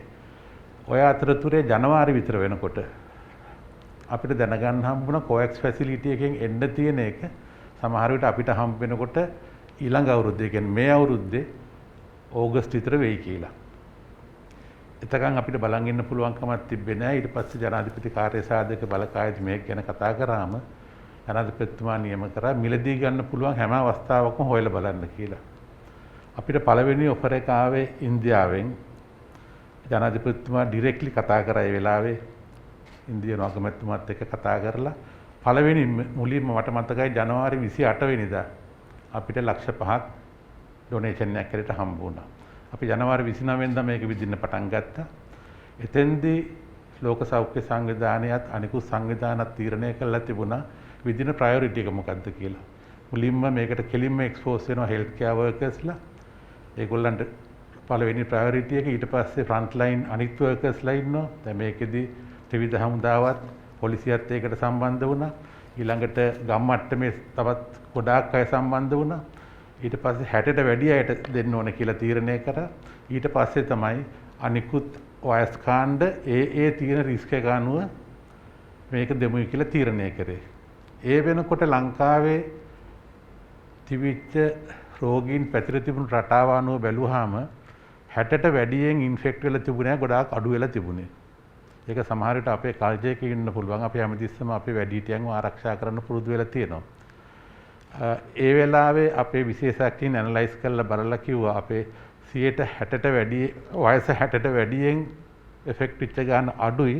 හැබැයි ඊට අඩු ගෲප් එක තමයි වැඩියෙන් මේකට එෆෙක්ට් වෙලා තියෙන්නේ. ඒකින්ද අපි ඊළඟ ගෲප් එකට කන්සන්ට්‍රේට් කරොත් අපිට මේක පැතිරෙන එක අඩු කරගන්න පුළුවන් වෙයි කියලා. එහෙම හිතලා අපි අවුරුදු 30න් උඩ කට්ටියට වැක්සිනේට් කරන්න පටන් ගත්තා. පටන් අරගෙන ඊළඟට දෙවෙනි අපි ඉන්දියාවත් එක්ක ඇග්‍රීමන්ට් එකක් සයින් කරා. ඒකේ පළවෙනි කන්සයින්මන්ට් එක ආවා තවත් ලක්ෂ 6ක්. ඒ වෙනකොට ඉන්දියාවේ ලොකු විනාශයක් සිද්ධ වුණා. ඉන්දියාවේ කේසස් ගොඩක් එන්න පටන් ගත්තා. අපිට දන්නලා තිබුණා ඒගොල්ලෝ බලාපොරොත්තු විදියට අපි මිලියන 14ක් ඒගොල්ලන්ගෙන් ඇනවුම් කරලා තිබුණා. ඒ මිලියන 14 ලබා දෙන්න බැරි වෙනවා කියලා. ඒ වෙනකොට ජනාධිපති කාර්යසාධක බලකායෙන් මේ වැක්සින් වලට වෙනම සබ් කමිටි එකක් අපොයින්ට් කරා. ජනාධිපති ජ්‍යෙෂ්ඨ උපදේශක ලලිත් විරතුංග මහත්තයාගේ නායකත්වයෙන්. ඒ වෙනකොට ඒ කමිටි එකෙන් එක එක රටවල් වලින් බැලුවා අනිත් ගන්න පුළුවන් ඒවා මොනවද කියලා. අපි සයිනෝෆාම් බැලුවා. ඊට පස්සේ ස්පුට්නික් බැලුවා. ෆයිසර් එක බැලුවා. ෆයිසර් එකත් කියලා තිබුණේ 2021 අගෝස්තු වෙනකොට තමයි අපිට ලබා දෙන්න පුළුවන් කියලා. සයිනෝෆාම් එක දිනයක් දුන්නේ නැහැ. ස්පුට්නික් එකෙන් කියලා තිබුණා ඉතා ඉක්මනින් දෙන්න ඒගොල්ලෝ උත්සාහ කරනවා කියලා. ඒ අතරතුරේදී ජනාධිපතිතුමා චීන අගමැතිතුමාත් එක්ක දුරකථන සංවාදයක් තියලා කැමැති කරගත්තා සයිනෝෆාම් අපිට ලබා ගන්න කියලා. ඊට පස්සේ තමයි අපිට රෙගියුලර් විදියට සයිනෝෆාම් එන්න පටන් ගත්තේ. මම මෙතෙන්දී විශේෂයෙන් මතක් කරන්න ඕනේ ඖෂධ නීතිගත සංස්ථාවේ සභාපතිතුමා විශේෂඥ වෛද්‍ය ප්‍රසන්න ගුණසේන පෞද්ගලිකව මේකට මැදිහත් වුණා. උදේ සිට රැය වෙනකන් මීටින් තිය ටෙලිෆෝන් කෝල්ස් දතා ඔය හැම කම්පැනියක් එක්කම කතා කරලා විශාල කාර්යභාරයක් කරා. ඒ එතුමාගේ ඒ කාර්යභාරයේ ප්‍රතිඵලයක් හැටියට ෆයිසර් එකෙන් අපිට අගෝස්තු වලදී දෙන්න කියපු එක ඊට කලින් ලබා ගන්න හම්බ වුණා. ඒ වෙනකොට අපි සයිනෝෆාම් ඇනවුම් කරලා තිබුණු ටික අපිට හම්බ වුණා. ඒ අතරතුරේ ෆයිසර් ඕඩර් කරපුවත් ටික ටික එන්න පටන් ගත්තා. එතුමා රුසියාවේ ස්පුට්නික් නිපදවන සමාගමත් තමයි කතා කරලා පළවෙනි කන්සයින්මන්ට් එක ආවා. ඒ වෙනකොට අපි පටන් අරගෙන තිබුණා වෙස්ටර්න් ප්‍රොවින්ස් එකේ තමයි වැඩිම කේසස් තිබුණේ. මුලින් ආපු ඇස්ට්‍රාසෙනිකා එක වෙස්ටර්න් ප්‍රොවින්ස් එකේ පටන් අරගත්තා. ඊට පස්සේ ආපු සයිනෝෆාර්ම් එකත් වෙස්ටර්න් ප්‍රොවින්ස් එකේ තමයි පටන් අරගත්තේ. එතෙන්දී දෙවෙනි කන්සයින්මන්ට් එක අපිට ආවේ පිටරටකින් ස්පුට්නික් එක. ඊට ඒ වෙලාවේ අපි බැලුවා කොහෙද ඊළඟට වැඩියෙන් පැතිරෙන්නේ කියලා. අපිට තේරුනේ සෙන්ට්‍රල් ප්‍රොවින්ස් එකේ තමයි මේක වැඩියෙන් ඊළඟට පැතිරෙන්නේ. ඒ ආපු කන්සයින්මන්ට් එක හැම ඇරියා නුවරට. ඒ අතරතුරේ ප්‍රයිස් එකෙන් අර කලින් දෙනවා කියපු කොටස ආවා. එතෙන්දී අපි බැලුවා කොහෙද දැන් ওই කාලේ තමයි ඩෙල්ටා කියන නම ඇවිල්ලා තිබුණේ. අපි බැලුවේ සංක්‍රමණය අපිට එන්න පටන් ගන්න. දැන් ඒවා තමයි අපි ආරක්ෂා කරගන්න ඕනේ කියලා. එතෙන්දී තීරණය කරා මන්නාරම. මොකද මුහුදු යන අය ඉන්නවා, ඉන්දියන් දීවරයත් එක්ක ගැටෙනවා ඒගොල්ලෝ. ඒකින්ද ජනාධිපතිතුමා ඒ කාර්ය සාධක බලකාය කට්ටිය යෝජනා කරපු විදිහට ඒක තීරණය කරා මන්නාරම දිස්ත්‍රික්කයට අරින්න කියලා. ඒ අතරතුරේ රෙගියුලර් විදියට සයිනෝෆාර්ම් ආවා. ඒවා ලංකාවේ අනිත් පළාත් වලට බෙදාගෙන ගියා. ඒ වෙනකොට නැවතත් ඖෂධ නීතිගත සංස්ථාවේ සභාපතිතුමා කතා කළා මොඩර්නා අපිට ලබා ගන්න පුළුවන් වුණා. දැන් එක පළාතක වැක්සින් ಜಾති දෙක තුනක් ගහන්න ගියොත් එතන ලොජිස්ටික් ඒ කියන්නේ හසුරවන අපහසුකම් තියෙනවා. මොකද මේ සමහර වැක්සින් අංශක 2ත් 8ත් අතර උෂ්ණත්වය තියාගන්න ඕනේ. සමහර ඒවා අංශක -20 වල, දැන් ෆයිසර් වගේ එකක් -70 වල. මොඩර්නා එක ආපු වෙලාවේ අනිත් තැන් එක කලවම් කරන්න බැරි හින්දා ඒකත් අපි තීරණය කරා වෙනම වැක්සින් එකක් කැරියා අපි නුවර පළාතට, ඒ කියන්නේ මධ්‍යම පළාතට, මොඩර්නා එකත් මධ්‍යම පළාතට අරිමු කියලා. ඒ අතරතුරේ එන විදියට වැක්සින් එන විදියට අනිත් පළාත්වල වැඩි හරියෙන් අපිට පාවිච්චි කරන්න පුළුවන් උනේ සයිනෝෆාර්ම් කියන වැක්සින් එක. මෙතෙන්දී සමහර වෙලාවල් වලට එන ෆ්ලෝ එකේ අඩුවක් තියෙනවා. ඒ අවස්ථාවේදී කරන ජනාධිපතිතුමා ඍජුවම මැදිහත් වෙලා ඒ රටවල් සමග කතා කරලා අර තියෙන අඩුපාඩු මගහරවලා පුළුවන් තරම් ඉක්මනින් වැක්සින් ගෙන්න ගන්න කටයුතු කරා. ඊට පස්සේ තීරණය කරා ඊළඟ ඒජ් ගෲප් එකට, ඒ කියන්නේ අවුරුදු 20ත් 30ත් අතර යට ගහන්න කියලා. ඒකෙදිත් පටන් ගත්තේ ෆයිසර් වැක්සින් ආපු ඩෝස් එකෙන් අපි මන්නාරම පුත්තලම දිස්ත්‍රික්ක වලට ඒක පාවිච්චි කරේ. ඒ වෙනකොට දකුණේ සංචාරක කර්මාන්ත හරහා ආම්වන්තර පළාතේ තේරුම් ගියා මේ ඒ ඒජ් ගෲප් එකේ අයගේ කේසස් වැඩි වෙනවා කියලා. එතෙන්දි තීරණය කරා ඊළඟ ෆයිසර් ඩෝස් එක අපි හම්බන්තොටට අරිනවා කියලා. හම්බන්තොට ඉවරුණාට පස්සේ මාතර දිස්ත්‍රික්කයේ ඒක ව්‍යාප්ත කරා. අනිත් ඒවා අපි අනිත් ආපු වැක්සින් වලින් රට පුරා බෙදාගෙන හිටියා. බූස්ට් එක ගහන වෙලාවේ ඒ වෙනකොට අප්‍රූව් කරලා තිබුණේ ෆයිසර් එක තමයි බූස්ට් එක හැටියට ගහනවා කියලා. ඒකින්ද අපි තීරණය කරා ඔය ගහපු හැම දිස්ත්‍රික්කවලම බූස්ට් එක හැටියට ෆයිසර් වැක්සින් එක පාවිච්චි කරන්න කියලා. ඒ වෙනකොට ඖෂධ සංස්ථාවේ සභාපතිතුමා ඒ අවශ්‍ය ප්‍රමාණය ඕඩර් කරලා තිබුණා. ඒකින්ද අපිට අපහසුවකින් තොරව ඒ වැක්සින් ටික ලබා ගන්න පුළුවන් වෙනවා. ඕක තමයි වැක්සින් කතාව. ඔව්. මෙය මා ආරාධනා කරේ කියන්නට කියලා මාධ්‍යවේදී මිතුරියනි මාධ්‍ය ඉදිරියට තබා ගන්නමින් ප්‍රදර්ශනාත්මකව නෙවෙයි මේක කරේ. අතිගරු ජනාධිපතිතුමා විශේෂයෙන්ම උදේ රැ නැතුව මේ පිළිබඳව පෞද්ගලිකව සොයා බලමින් ඊ타මත්ම විනිවිද භාවයකින් යුතුව මේ කාරණාව සම්බන්ධව මැදිහත් වීම කළා. අවශ්‍ය බලධාරීන්ට උපදෙස් ලබා දුන්නා. ඊ타මත්ම උණුසුම්කාරී තත්ත්වයක් නැති වුණා. මේ මාලාව පුරාම අප S2 දැකපු දේවල් නිසායි මම හිතුවේ මේක එලි කරන්න ඕනේ කියලා. නැතිනම් මේක දේශපාලනිකව ප්‍රදර්ශන කාමයක් ඇති කරගන්න අවස්ථාවක් නෙමෙයි. එතුමා මාධ්‍ය ඉවත් කරලා තමයි මේ මෙහෙයුම් කමිටුව ක්‍රියාත්මක කරේ බොහෝ වෙලාවට. ඒක තමුන් අසලක දැන ගැනීම සඳහා තමයි මේක සටහන් කරන්න මම කිව්වේ. හොඳයි. දැන් බූස්ටර් එන්නත සම්බන්ධව අපි දැන් මහ ජනතාවට මේ පණිවිඩය කියන්නේ නිරන්තරයෙන්ම වෛද්‍ය හේමන්ත හේරත් මහත්මයා අපි දැනගන්න කැමති බූස්ටර් එන්නත ලබා ගැනීම පිළිබඳව දැන් අලුත්ම තත්ත්වයන් කොහොමද? ඒක අනිවාර්යද? නොගෙන ඉන්න පුළුවන්ද? නොගෙන හිටියපුවාම ඇතිර තත්ත්වය ආචාර්ය ජීවන්දර පැහැදිලි කරලා දුන්නා. අපි දැනට ගන්න කැමති කොයිතරම් ප්‍රමාණයක් ආවරණය කරන්න පුළුවන්ද? දැවැන්ත මුදලක් අපි වැය කරලා තියෙනවා. ඒක ප්‍රායෝගිකව ක්‍රියාත්මක කරන්න බූස්ටර් එන්න දැන් දෙකක් ගහගත්තා. දැන් මුකුත් නැහැ කියලා හිතා ගන්න කට්ටියකුත් ඉන්නවා රටේ. අපි දැනගන්න කැමතියි ඔබතුමාගේ පැහැදිලිකම. ඔව් මේ වන විට මේ බූස්ටර් එන්නත හැටියට දීලා තියෙන එන්නත් සංඛ්‍යාව ලක්ෂ 7 ඉක්මවලා තියෙනවා. 7,27,370ක්. ඒ වගේම තමා හෙල්ත් කෙයා මේ සෞඛ්‍ය සේවකයින්ට සහ අනිකුත් ඒ කාර්ය මණ්ඩලයටත් අපි තුන්වෙනි මාත්‍රාවක් හැටියට බූස්ටර් එන්නත ලබා දුන්නා. ඒකට 1,03,000කට 3,401 දෙනෙකුට මේ වෙනකොට ලබා දීලා තියෙනවා. ඒ වගේම අවුරුදු 60ට වැඩි අයට බූස්ටර් එන්නත ඒ ලබා දීලා තියෙනවා 4,73,242ක්. මේ සියල්ල එක අපි ලබා දීලා තියෙනවා තවත් මේ කුඩා දරුවන්ට එක එක රෝග වලින් පෙළෙන අයට ඒ අයට වෙනම එන්නත් ලබා දීලා තියෙනවා.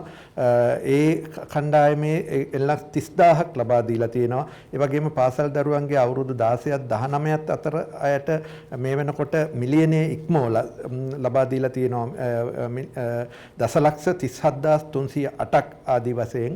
ලංකාවටම මේ මොහොත වෙන විට එන්නත් මිලියන 35.7ක් මේ වෙනකොට ලංකාවට ලැබිලා තියෙනවා. ඒ වගේම මේ වෙනකොට 30.4ක් ලක්ෂ 30 ඉක්මවලා එන්නත් ලබා දීලා තියෙනවා. එයින් පළමු මාත්‍රාව මිලියන 15.9ක් 16ක් ඒ කියන්නේ දල වශයෙන්. ඒ වගේම දෙවන මාත්‍රාව මිලියන 13.7ක් ලබා දීලා තියෙනවා. සමස්තයක් හැටියට ගත්තාම මුළු රටේ ජනගහනයෙන් 62.7කට පූර්ණ එන්නත් ආවරණය ලබා දීලා තියෙනවා. තවත් 72.7කට ලබා දීලා තියෙනවා එක එන්නතක් හෝ ලබාගෙන තියෙනවා. අපි හිතනවා මේ එක එන්නතක් ලබාගත්ත බොහෝ දෙනෙක් තමන්ගේ දෙවැනි එන්නත ඉදිරියේදී ලබා ගනීවි. ඒක හරහා අවම වශයෙන් 70% ඉක්මවලා මේ එන්නත් ආවරණය ලබා ගැනීම ගැටලුවක්ම වෙන්නේ නැහැ. නමුත් අපි දන්නවා අර ඔබතුමා අහපු ප්‍රශ්නය තමයි එන්නත ලබා ගැනීම අනිවාර්යද අත්‍යවශ්‍යද? ඒකට අපේ ආචාර්ය ජීවන්දර මැතිතුමා පැහැදිලි උත්තරයක් දුන්නා. මම නැවත ඒක කියන්න අවශ්‍ය වන්නේ නැහැ. මේක අපේ මේ දක්වා අපි කරලා තියෙන්නේ ස්වේච්ඡාවෙන් කරන එකක්. සාමාන්‍යයෙන් කෙනෙකුගේ පුද්ගලයෙකුගේ ශරීරයට යමක් ඖෂධයක් හෝ වෙන දෙයක් යහපත් චේතනාවෙන් හෝ ඇතුළු කරනවා නම් ඒකට ඒගොල්ලන්ගේ කැමැත්ත ඇතුව මිසක් අපි ඒක කරන්නේ නැහැ. ඉතින් ඒ தત્ත්වය නිසා තමයි මේ දක්වා අපි දැනුවත් කිරීම හරහා සෞඛ්‍ය අධ්‍යාපනය අපි අවදානම් පිළිබඳව කරන sannivedana සහ අනිකුත් ක්‍රියාමාර්ග හරහා හැකි පමණ මේ අයට මේ එන්නත ලබා ගැනීමේ වැදගත්කම දැනුම් දීලා අපි දන්නවා පළවෙනි වතාවට සෞඛ්‍ය සේවකයන් අතර පවා මුල් එන්නත ලබා ගැනීමේදී විවිධ දුර්මත නිසා මේක ලබා ගත්තේ නැහැ. නමුත් දෙවන වතාවේදී මේ ඒගොල්ලෝ කියන්නේ අර මේ රැල්ලක් ඇවිල්ලා මැයි මාසේ වෙනකොට රෝගීන් වැඩි වෙනකොට ඒ හුඟ දෙනෙක් ඇවිල්ලා එන්නත ලබා ගත්තා. නමුත් අදටත් මම හිතනවා සුළු ප්‍රතිශතයක් තව ඉන්නවා. අපි හිතනවා මේ අපි කරගෙන යන වැඩපිළිවෙලේ ප්‍රතිඵලයක් හැටියට ඔය සුළු පිරිසත් මම හිතනවා මේ එන්නත ලබා ගනීවි කියලා. වෛද්‍ය හේමන්ත හේරත් කියපු පැහැදිලි කිරීමත් එක්ක මම සාකච්ඡා වටේ මුල් වටේ නිමාවට පත් කරන ඊට පස්සේ ඔබට රේස් යෝර් හෑන්ඩ් කියන විශේෂාංගය හරහා ප්‍රශ්න ඇසීමේ අවස්ථාව අපි උදා කරලා තියෙනවා. අපේ කාර්ය මණ්ඩලය සහයෝගය දක්වාවි ඔබට මේ අවස්ථාව උදා කරගන්න. මම මහාචාර්ය නීලිකා මල්ලවිගේට ආරාධනා කරනවා මාධ්‍ය වාර්තාකරණයේදී අපි අලුතෙන් ඉගෙන ගනිමින් ඉන්නේ මේ ක්‍රමය. මොකද මේ වගේ වසංගත වාර්තා කිරීමේදී සාමාන්‍ය නායාම් ගම් වතුර වගේ වාර්තා කරන ප්‍රභේදයක් තමයි අපි දැක්කේ. ඒ සඳහාත් ප්‍රාගුණ්‍යයක් ලබාගත යුතු කාලය ඇවිල්ලා තියෙනවා. මොකද පරීක්ෂණ කටයුතු සඳහා එහෙම නැත්නම් වෛද්‍ය ප්‍රතිකාර සඳහා එහෙම නැත්නම් දත්ත ලබා ගැනීම සඳහා අපේ මාධ්‍ය මිතුරියන් වාර්තා කරන ක්‍රමවේදයේ වෙනසක් අපේක්ෂා කරනවාද? වඩා ප්‍රශස්ත තත්ත්වය කොහොමද ලෝකේ හැම රටකටම මේ වගේ ගවේෂණාත්මකව ගිහිලා රෝගීන් පෙන්වන ක්‍රමයක් තියනවාද කියලා. ඒක වැරදුනා නම් හදාගන්න කාලය හරි. මොකද නව ප්‍රභේදයක් ආවත් ඒත් රෝගීන්ගේ චර්යා ධර්මයන් වාර්තා කිරීමේදී අපිටම ආවේනික ක්‍රමවේදයක් අපිට හදාගන්න ඕනේද? අවශ්‍යද? ආචාර ධර්ම පද්ධතියේ සමාජයේ තියෙන එක ප්‍රමාණවත්ද? වෛද්‍ය විද්‍යාත්මකව ඔබට බාධා පැමිණුණාද මිතුරියන් වාර්තා කරපු ක්‍රමවේදය නිසා? ඒක හොඳ ප්‍රශ්නයක්. දැන් ඇත්තටම අපි ගත්තොත් එහෙම මේ කොවිඩ් තත්ත්වය මුළු ලෝකේ පුරාම පැතිරී ගිය තත්ත්වයක්. සෑම රටක්ම මුහුණ දෙන තත්ත්වයක්. දැන් මේ ඔමික්‍රෝන් කියන අලුත් ප්‍රභේදයක් ඇවිල්ලා තියෙනවා. ඒක ඉතින් නුදුරු අනාගතයේ කවදා හරි දවසක ලංකාවට එයි. දැන් වෙන රටවල් වල මෙම රෝගීන් වාර්තා වෙනකොට දැන් වසංගතය පාලනය කරන්න නම් මහ ජනතාවගේ කෝපරේෂන් එක, ඒ කියන්නේ සහයෝගය ඉතාමත් අවශ්‍යයි. එතකොට දැන් කවුරු හරි රෝගයක අපි හිතමු දැන් ඔමික්‍රෝන් තියෙන පුද්ගලයෙක් හෙට අනිද්දාට හොයාගත්තොත් එහෙම අර ඒ මාධ්‍ය වලින් ඔක්කොම ආගිය තැන් මුල ගිය තැන් සහ ඔක්කොමත් ටික වාර්තා කරනවා. එතකොට සමහර අපි දැක්ක මුල් කාලයේත් එහෙම කරා. එතකොට අර සමහර අය මේක වසන් කරන්න හදනවා. බරපතල සමාජයමය ගැටලු වලට පත් වෙනවා. පෞල් පිටින්ම මම දන්නවා සමහර ග්‍රාමීය මට්ටෙන් මට්ටමේ සෑහෙන තැලීම් පොඩින් වලට ලක් වුණා මෙම කොවිඩ් රෝගීන්. ඉතින් එතකොට ඒක වසංගතයක් පාලනය කරන්න ඒක අමාරුයි සහ කොවිඩ් කියන්නේ වෙනත් වෛරසයක් තමයි. දැන් ඩෙන්ගු වලින් ඩෙන්ගු වෛරස් තියෙනවා, ඉන්ෆ්ලුවෙන්සා තියෙනවා. ඒ වගේම ඉතින් තමන්ගේ වැරද්දක් හින්දා නෙවෙයි මේ මොකක් හරි අලුත් ප්‍රභේදයක් හැදෙන්නේ. එතකොට ඒක අර ගොඩක් හුවා දක්වලා වාර්තා කරාම ඒ තියෙන පුද්ගලයා ඉතාමත් අපහසුතාවයට පත් වෙනවා සහ වසංගත තත්වයක පාලනය කරන්න අපහසුතාවයකට පත් වෙනවා හැමෝම. ඒ වගේ වාර්තා කරාම ඔබේ ඉල්ලීම අනුව වාර්තා කළ යුත්තේ කෙසේද? වෛද්‍ය ක්ෂේත්‍රයට ලබා දිය යුතු වාර්තා දත්ත පෞද්ගලිකව රෝහල් වලින් ලබා ගන්න එක ප්‍රමාණවත්ද? මාධ්‍ය වලින් සහයෝගයක් අවශ්‍යද? ආචාර්ය ජීවන්තර ඔබ මොකද විශ්වාස කරන්නේ? මාධ්‍යවේදීන්ගෙන් වෛද්‍ය ක්ෂේත්‍රයට ලබා ගන්න ඕන සහයක් තියනවද මේ වෙලාවේ මේ අලුත් ප්‍රභේදය එන්න කලින්? ඇවිල්ලා තියෙනවා නම් එළියට කියන්න කලින්. ඇත්තටම මෙතෙන්දි මේ නව ප්‍රභේදයත් එක්ක ඇතිවල තියෙන්නේ නැවතත් අර අපි කොවිඩ් ආවා වගේ. කොවිඩ් ඔමික්‍රෝන් ට්‍රැකර්ස් හැදිලා තියෙනවා. කීයක් රෝගීන් ඉන්නවද? ඒ වගේ ටිකක් යම්කිසි බියක් ඇති වෙන විදිහට තමයි බොහෝ විට අපි දකින්නේ දැන් විවිධ මාධ්‍ය බලනකොට. ඉතින් මෙතෙන්දී වැදගත් දේ තමයි අපි බලන්න ඕනේ විවිධ රටවල් වල ඒ COVID-19 රෝගයට දීපු රෙස්පොන්ස් එක. දැන් අපි ලංකාව ගැන තමයි අපි කතා කරන්නේ. ඒත් ලංකාව විශේෂිත අවස්ථාවක ඉන්නේ. අපේ ජනතාව ඉතාමත්ම වගකීමෙන් තමන්ගේ වගකීම ඉටු කළා සෑහෙන ප්‍රමාණයක් ඉන්නත් කරන්නේ ලබාගෙන තියෙනවා. ඒ වගේම තමයි අවශ්‍ය කරන අනෙකුත් මම හිතන සෞඛ්‍ය අමාත්‍යාංශය මගින් මේ ජනතාවට විවිධ අවස්ථාවලදී විවිධ මාර්ගෝපදේශන ලබා දෙනවා. එතකොට මෙතෙන්දී අපි හැමතිස්සෙම දැන් හිතන්න දැන් අර 2020 දී තිබ්බ COVID-19 රෝගය නෙමෙයි දැන් 2021 දෙසැම්බර් වෙනකොට තියෙන්නේ. එතකොට ඒ අනුව තමයි අපි ඒ අවශ්‍ය කරන ලංකාවට ගැලපෙන විදිහට තමයි මේ අවශ්‍ය කරන පුවත් ඉදිරියට එන්න ඕනේ. ඒක වැදගත්. මොකද හේතුව අපි දකින්න සමහරලාවට විවිධ රටවල් වල තියෙන දේවල් දැනගැනීම වැදගත්. එතකොට ඒ තුලින් අපිට බියක් ඇති කරගැනීමේ අවශ්‍යතාවයක් නැහැ. මොකද අපි එන්නත් කරන යතින් ඉතා හොඳ තැනක ඉන්නවා. ඒ වගේම බූස්ටර් ඩෝසස් ඇති තරම් තියෙනවා. අපි 2020 දී අපිට එන්නත් තිබ්බේ නැහැ. එන්නත් වල හිඟයක් තිබ්බා. දැන් එහෙම ප්‍රශ්නිකුත් නැහැ. ඉතින් එතකොට අපිට තියෙන හැමතිස්සෙම අපිට මේ ලැබිලා තියෙන දේවල් ජනතාවට අවශ්‍ය කරන විදිහට කියන්නේ ඒවට යොමු වෙන විදිහට මාධ්‍ය විසින් උදව් කරනවා නම් මේ වසංගතයෙන් ලංකාවට වෙන බලපෑම අවම කරන්න පුළුවන්. ඒක වැදගත්ම දේ තමයි මේ රෝගයෙන් බේරෙන්න මම ඉස්සෙල්ලා නැවතත් කියනවා මේක එන්නත් දෙකම ලබා ගන්න බූස්ටර් ඩෝස් එක ලැබෙන පමණ ලබා ගන්න. ඊට අමතරව අපි ජනතාවට ප්‍රධාන කාරණා 7ක් හැමතිස්සෙම දැනුවත් කරනවා මේක වෙන්න ඕනේ. අන්න ඒ තුලින් තමයි එන්නත් කරමින් ලබාගත්තේ වාසිය තවදුරටත් රැකගෙන මේ COVID-19 රෝගය තුලින් අපි යම් කියන්නේ අපේ රටට වෙන බලපෑම අවම කරන්න අවශ්‍ය කරන පණිවිඩය තමයි ජනතාවට යන්න ඕනේ. මම අර එන්නත් මම කිව්වා නැවතත් එන්නත් කරන්නේ ගහුවත් අපි ප්‍රධාන වශයෙන් උපදෙස් දෙන 7ක් තියෙනවා. ඒ කියන්නේ මීටරේ පරතරය තියා ගන්න, හැම විටම මාස්ක් එකක් දාගන්න, ඊට අමතරව ඔබ සංවෘත ස්ථානයක ඉන්නවා නම් දොර ජනල විවෘතව තබාගෙන හැමතිස්සෙම වාතාශ්‍රය මිශ්‍ර වෙන විදිහට තබා ගන්න. ඒ වගේම තමයි අත් පිරිසිදු තබා ගන්න. ඒක සමන් යදාත් සෝදාගෙන එමෙත හෑන්ඩ් සැනිටයිසර් එක දාගෙන. ඒ වගේම ඔබට රෝග ලක්ෂණ තිබෙනවා නම් ඔබ ගෙදරට නිවසට වෙලා ඉන්නවා. මොකද ඒ රෝග ලක්ෂණ දැන එළියට යනවා කියන්නේ පරීක්ෂා කරනකම් රෝගය පැතිරෙන්න උදව් කරනවා. ඉතින් මේ කරුණු කාරණා 7 අපි ඉතා හොඳින් ජනතාව අතරට මාධ්‍ය හරහා යනවා නම් ඔබේ වගකීම මෙන්න මේකයි මේ රෝගයෙන් ලංකාවට වෙන බලපෑම අවම කරන්න. ඉතින් මම හිතන්නේ මේ ඒක තමයි කියන්නේ මහ ජනතාව තුළට යන්න ඕනේ. මොකද අපි හැමෝටම අවශ්‍යයි සාමාන්‍ය ජීවිතයකට යන්න. ඉතින් සාමාන්‍ය ජීවිතයට යන්න අවශ්‍ය කරන මූලිකම පදනම ජනතාව විශේෂයෙන්ම සිදු කළ තියෙන වගකීමෙන් ඉන්නත් ලබාගෙන තිනවා.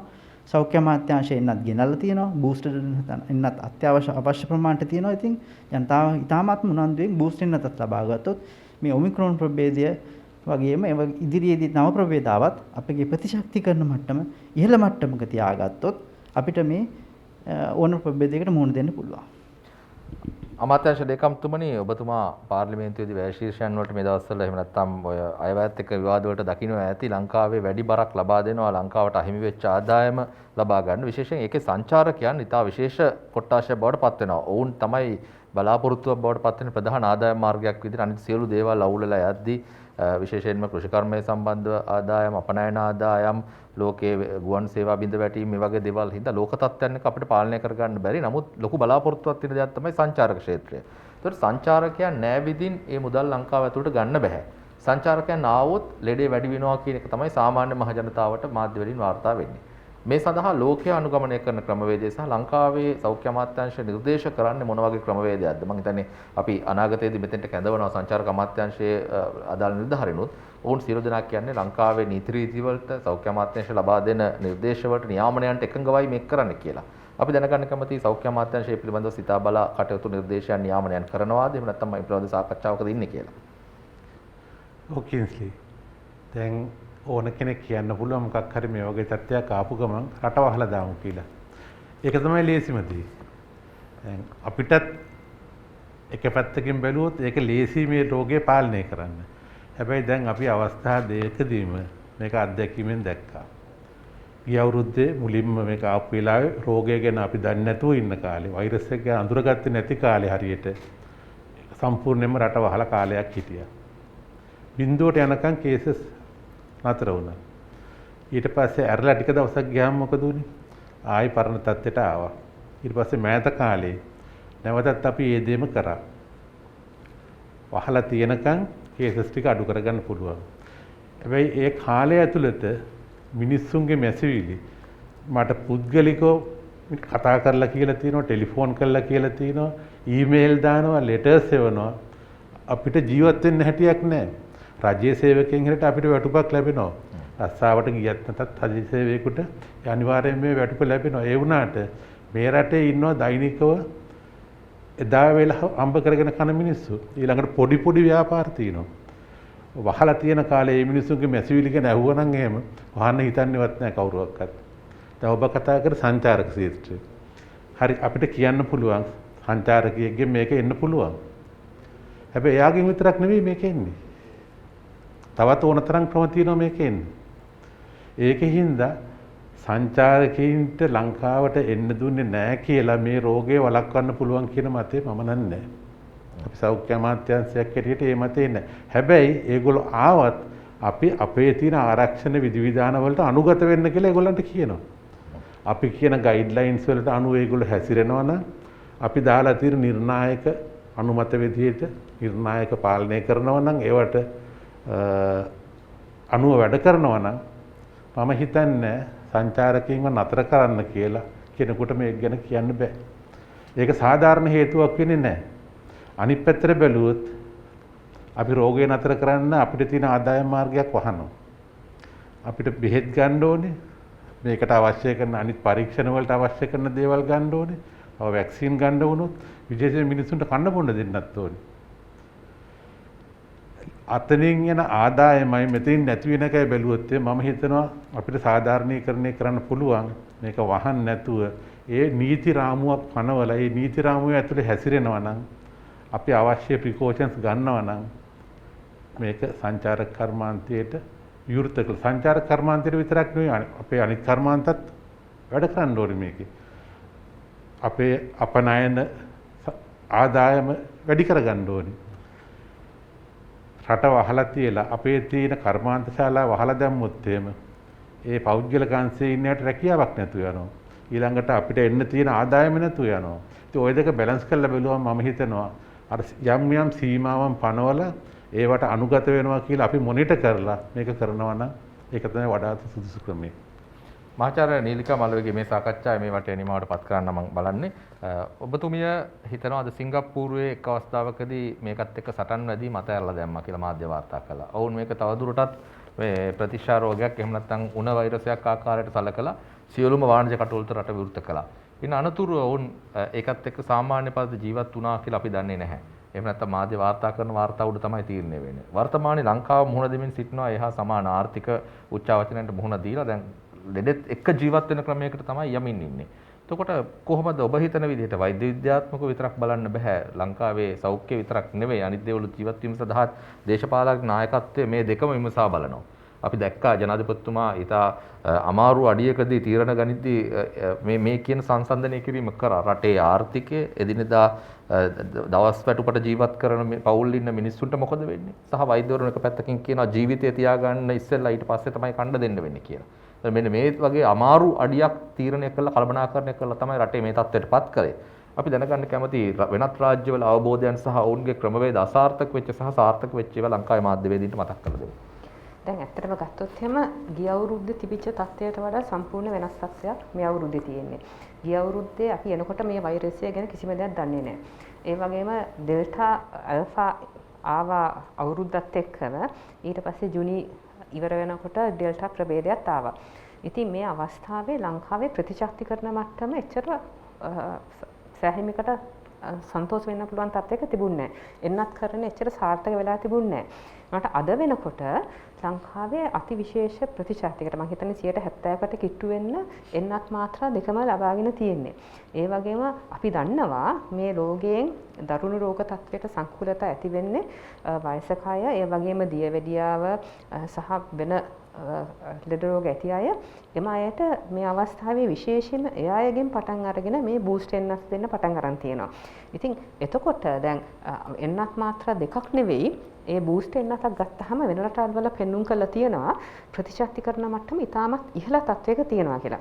එතකොට ඔමික්‍රෝන් වගේ ප්‍රභේදයක් ආවත් ඒකෙන් සමහරලාට අපි තාම දන්නේ නැහැ එන්නත් කරණය කරපු අයට සහ කොවිඩ් හැදිච්ච අයට නැවත හැදෙන්න හැකියාවක් කොච්චර හැකියාවක් තියෙනවද කියලා අපි දන්නේ නැහැ. ඒ දත්ත තාම නැහැ. එහෙම හැදුනත් මේ එන්නත් ඉතාමත් සාර්ථක වැඩි කරනවා කියලා පෙන්눔 කරලා තියෙන අනිත් රටවල් වල ඩෙල්ටා ප්‍රභේදයටත් ආසාදනය වෙන එක අමාරු වෙන එක නවත්තලා.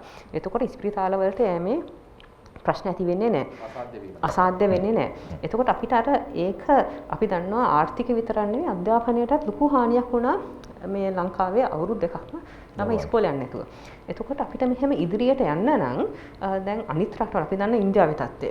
ඉන්දියාව ඉතාමත් ඩෙල්ටා වලින් බැටකාලා මේ අවස්ථාවේ ප්‍රශ්නයක් නැතුව ඉතාමත් ආර්ථික තත්ත්වයේ තියාගෙන වෙන ඔක්කොම කටයුතු කරගෙන යනවා. අනිත් රටවලුත් මේ ඔමික්‍රෝන් ප්‍රභේදය ගැන ඉතාමත් විමසිල්ලෙන් ඉන්නවා. ඒ ගැන කිසිම කතාවක් නැහැ. ඒ ගැන ඉතාමත් විමසිල්ලෙන් සහ අපි අර ටික කාලයක් යනකම් අපේ සෞඛ්‍ය පුරුදු ඒව අතරින්න බෑ. ඒ කියන්නේ දැන් කොවිඩ් එක ජීවත් වෙනවා කියන්නේ කොවිඩ් අමතක කරලා ඉන්නවා කියන එක නෙවෙයි. අපි ඒ පුරුදු දිගටම අරන් යන්න ඕනේ. ඒ කියන්නේ පුද්ගල දුරස්ථතාවය, මාස්ක් එක දැනීම, ඒ වගේ අර මේ දැන් ඩොක්ටර් ජීවන්දර කිව්වා අර හත ගැන ඒවා ටික කාලයක් යනකම් කරන්න වෙනවා. ඒවා නවත්තන්න බෑ. ඒක සෑහෙන කාලයක් කරන්න වෙනවා අපි කොවිඩ් ටිකක් යම්කිසි තත්වයකට පාලනය කරනකම්. හැබැයි ඒක පාලනය කරනවා කියන්නේ අර අධ්‍යක්ෂතුමා කිව්වා වගේ ඔක්කොම ඒවා වහගෙන ඒ වගේ තත්වයකට යන්න අවශ්‍ය නැහැ. අපි එන්නත්කරණය කරලා මේ වගේ ප්‍රතිශක්තිකරණය සමාජයේ වැඩි කරගත්තට පස්සේ. හොඳයි අපි ප්‍රශ්න වටේටයි දැන් යන්නේ. අපි කාලය කළමනාකරණය කරගන්නවා. අපි පැයකට ආසන්න කාලයක් කතා කළා. ඊට ඉක්මනින් අපි ආරාධනා කරනවා මාධ්‍යවේදී මිතුරුනි ඔබේ ප්‍රශ්න වලට අවස්ථාව උදා කරගන්න. අපිට මේ වෙන විටත් අවධානයට ලක් කරන්න ප්‍රශ්න ඇසීම සඳහා අවස්ථාව ඉල්ලා තිබෙනවා. ස්වර්ණවාහිනී ආයතනයෙන් මුල් අවස්ථාවේ ලබා දීලා තිබුණේ නිමේෂ් විදේශූරිය ඔබට අවස්ථාව ඔබේ ප්‍රශ්නය අහන්නට. අයිබෝන් මගේ ප්‍රශ්නය තමා මේ අද පෙරවරුවේ තිබු මාධ්‍ය සාකච්ඡාවකදී ශ්‍රී ලංකා වෛද්‍ය සංගමේ සභාපතිනිය ඩොක්ටර් පද්මා ගුණරත්න ප්‍රකාශයක් කළා මේ මගින් ඒ කියන්නේ මේ අලුත් ප්‍රභේදයට ඔමික්‍රෝන් ප්‍රභේදයට එන්නත මගින් ලබා දෙන ආරක්ෂාව ඊතරම් නොලැබෙන්න පුළුවන් යම්කිසි බලපෑමක් මේ හරහා සිද්ධ වෙන්න පුළුවන් කියන දේ විද්‍යාත්මකව ඒ වගේ විශ්වාසයක් ඇති වෙමින් තිබෙනවා කියලා. එතන එහෙම බලපෑමක් තිබෙනවාද සහ ඇත්තටම මේ කොවිඩ් ඩෙල්ටා ප්‍රභේදයට වගේ ඔමික්‍රෝන් ප්‍රභේදයට මේ එන්නතින් ආරක්ෂාවක් නොලැබෙයි කියලා විද්‍යාත්මකව යම්කිසි තහවුරු කිරීමක් කරලා තියෙනවද? මම හිතන්නේ නිමේෂ්ගේ ප්‍රශ්නෙට මම තව කොටසක් එකතු කරනවා. ඔබ දෙපළ තමයි ලංකාවේ පරීක්ෂණාත්මකව මේ සම්බන්ධව ඉන්න මූලික ආයතනයේ ප්‍රධානීන් දෙදෙනා. මේ වෛද්‍යවරුන් විවිධ මත පළ කරනවා. මාධ්‍යවේදීන් දෙපැත්ත වාර්තා කරන වෙලාවල් තියෙනවා. මාධ්‍යවේදීන් වෛද්‍ය විද්‍යාව පිළිබඳව අවසාන දැනුම ලබාගෙන නැහැ. එතකොට වෛද්‍යවරුන් එක මතයකට එන්නේ නැතුව මේ විදිහට මත පළ කරලා මාධ්‍ය ප්‍රකාශ තියලා ඒවා දේශපාලන කරන්නට යනවා වෙන්න පුළුවන්. එහෙම නැත්නම් සමාජය කෙරෙහි ආදරෙන් කිව්වා වෙන්නට පුළුවන්. මොකද්ද පදනම සාමාන්‍ය මහ ජනතාව මුලා නොවි අපි කොහොමද දැනගන්නේ දැන් මෙතනදී කියවුණා මේක ඉතා හොඳින් ප්‍රතිචාර දක්වනවා කියලා. උදේ තිබිච්ච තව ප්‍රෙස් කොන්ෆරන්ස් එකකදී තව සමිතියකින් කෙනෙක් කතා කරලා කියනවා මේකට එච්චර දක්වන්නේ නැහැ කියලා.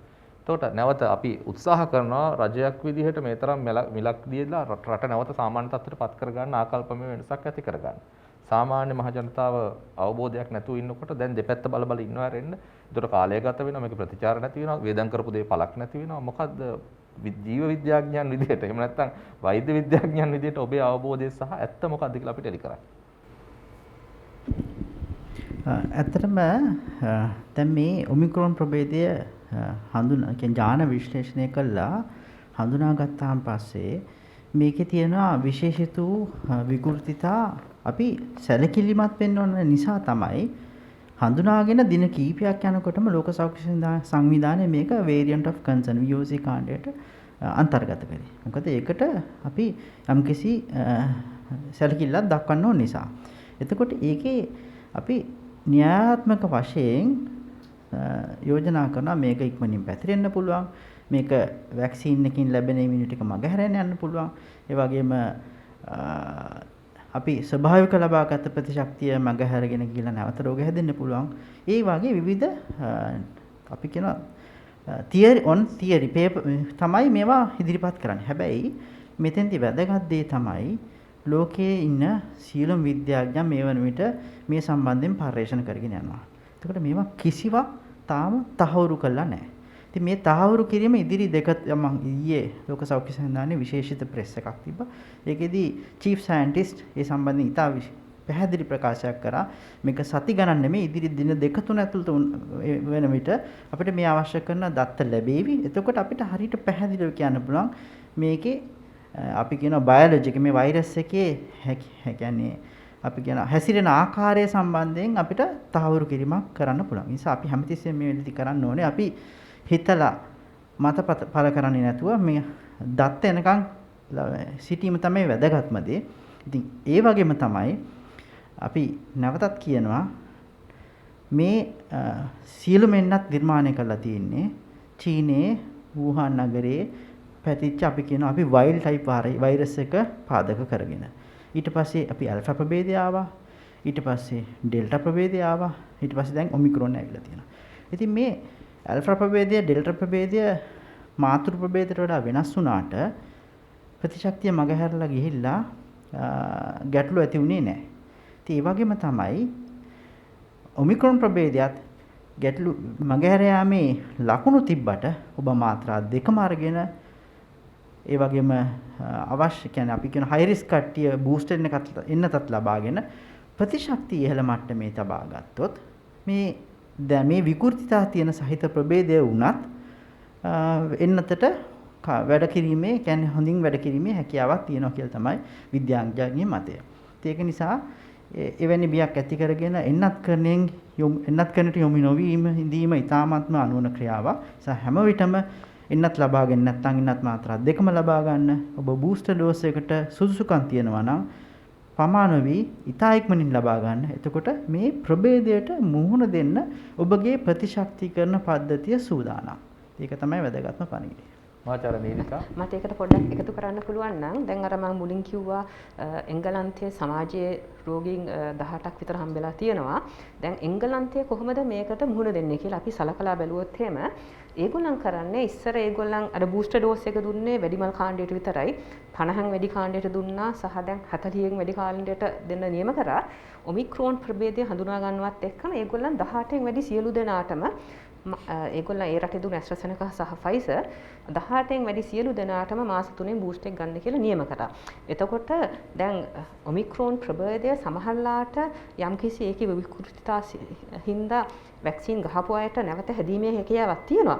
ඒ වුණාට හැදුනට රෝග ලක්ෂණ පෙන්눔 කරන්නේ නැත්නම් එහෙම නැත්නම් ඊටමත් සුළු රෝග ලක්ෂණ නම් පෙන්눔 කරන්නේ මම හිතන්නේ අපි ජය අරගෙන තියෙන්නේ. ඉතින් ඒකෙන්ද අර ප්‍රතිශක්තිකරණ මට්ටම උඩ ලෙවල් එකක තියාගන්නවා නම් බූස්ටර් ඩෝස් එකෙන් මොකද අනිත් රටවල් බූස්ටර් ඩෝසස් ගන්න පුළුවන් රටවල් බූස්ටර් ඩෝසස් දැන් දීලා ඒ ප්‍රතිශක්තිකරණ මට්ටම නංගලා තමයි මේ ඔමික්‍රෝන් එකට මුහුණ දෙන්න ලෑස්ති වෙන්නේ.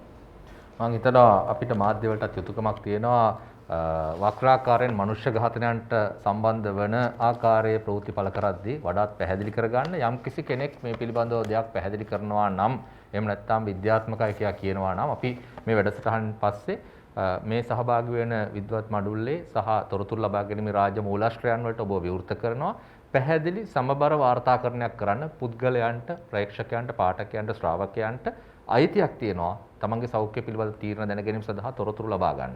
ඒ අයිතිය බාධා නොකර පාවිච්චි කරමු. මොකද සියලු දෙනා දේශපාලනික වේගන යන නිසා තම තමන්ගේ ක්ෂේත්‍රයන්හි දේශපාලනමය වාර්තා කිරීම වලින් ඔබට ගිහිල්ලා අපි උත්සාහ කරමු සෞඛ්‍ය සම්පන්න ජනතාවක් විදිහට මේ තොරතුරු ලබා ගන්න. අපි ආරාධනා කරනවා නැවතත් ඔබට අවස්ථාව තියෙනවා ප්‍රශ්න අහන්න. ස්වාධීන රූපවාහිනියේ ප්‍රශ්න යොමු කරන්න අවස්ථාව තියෙනවා ඔබට. අයිබෝන් සුබ සන්ධ්‍යාවක්. මගේ ප්‍රශ්නය හැමදෙනෙක්ටම පොදුවේ හැමදෙනෙක්ටම විවෘතයි මගේ ප්‍රශ්නය.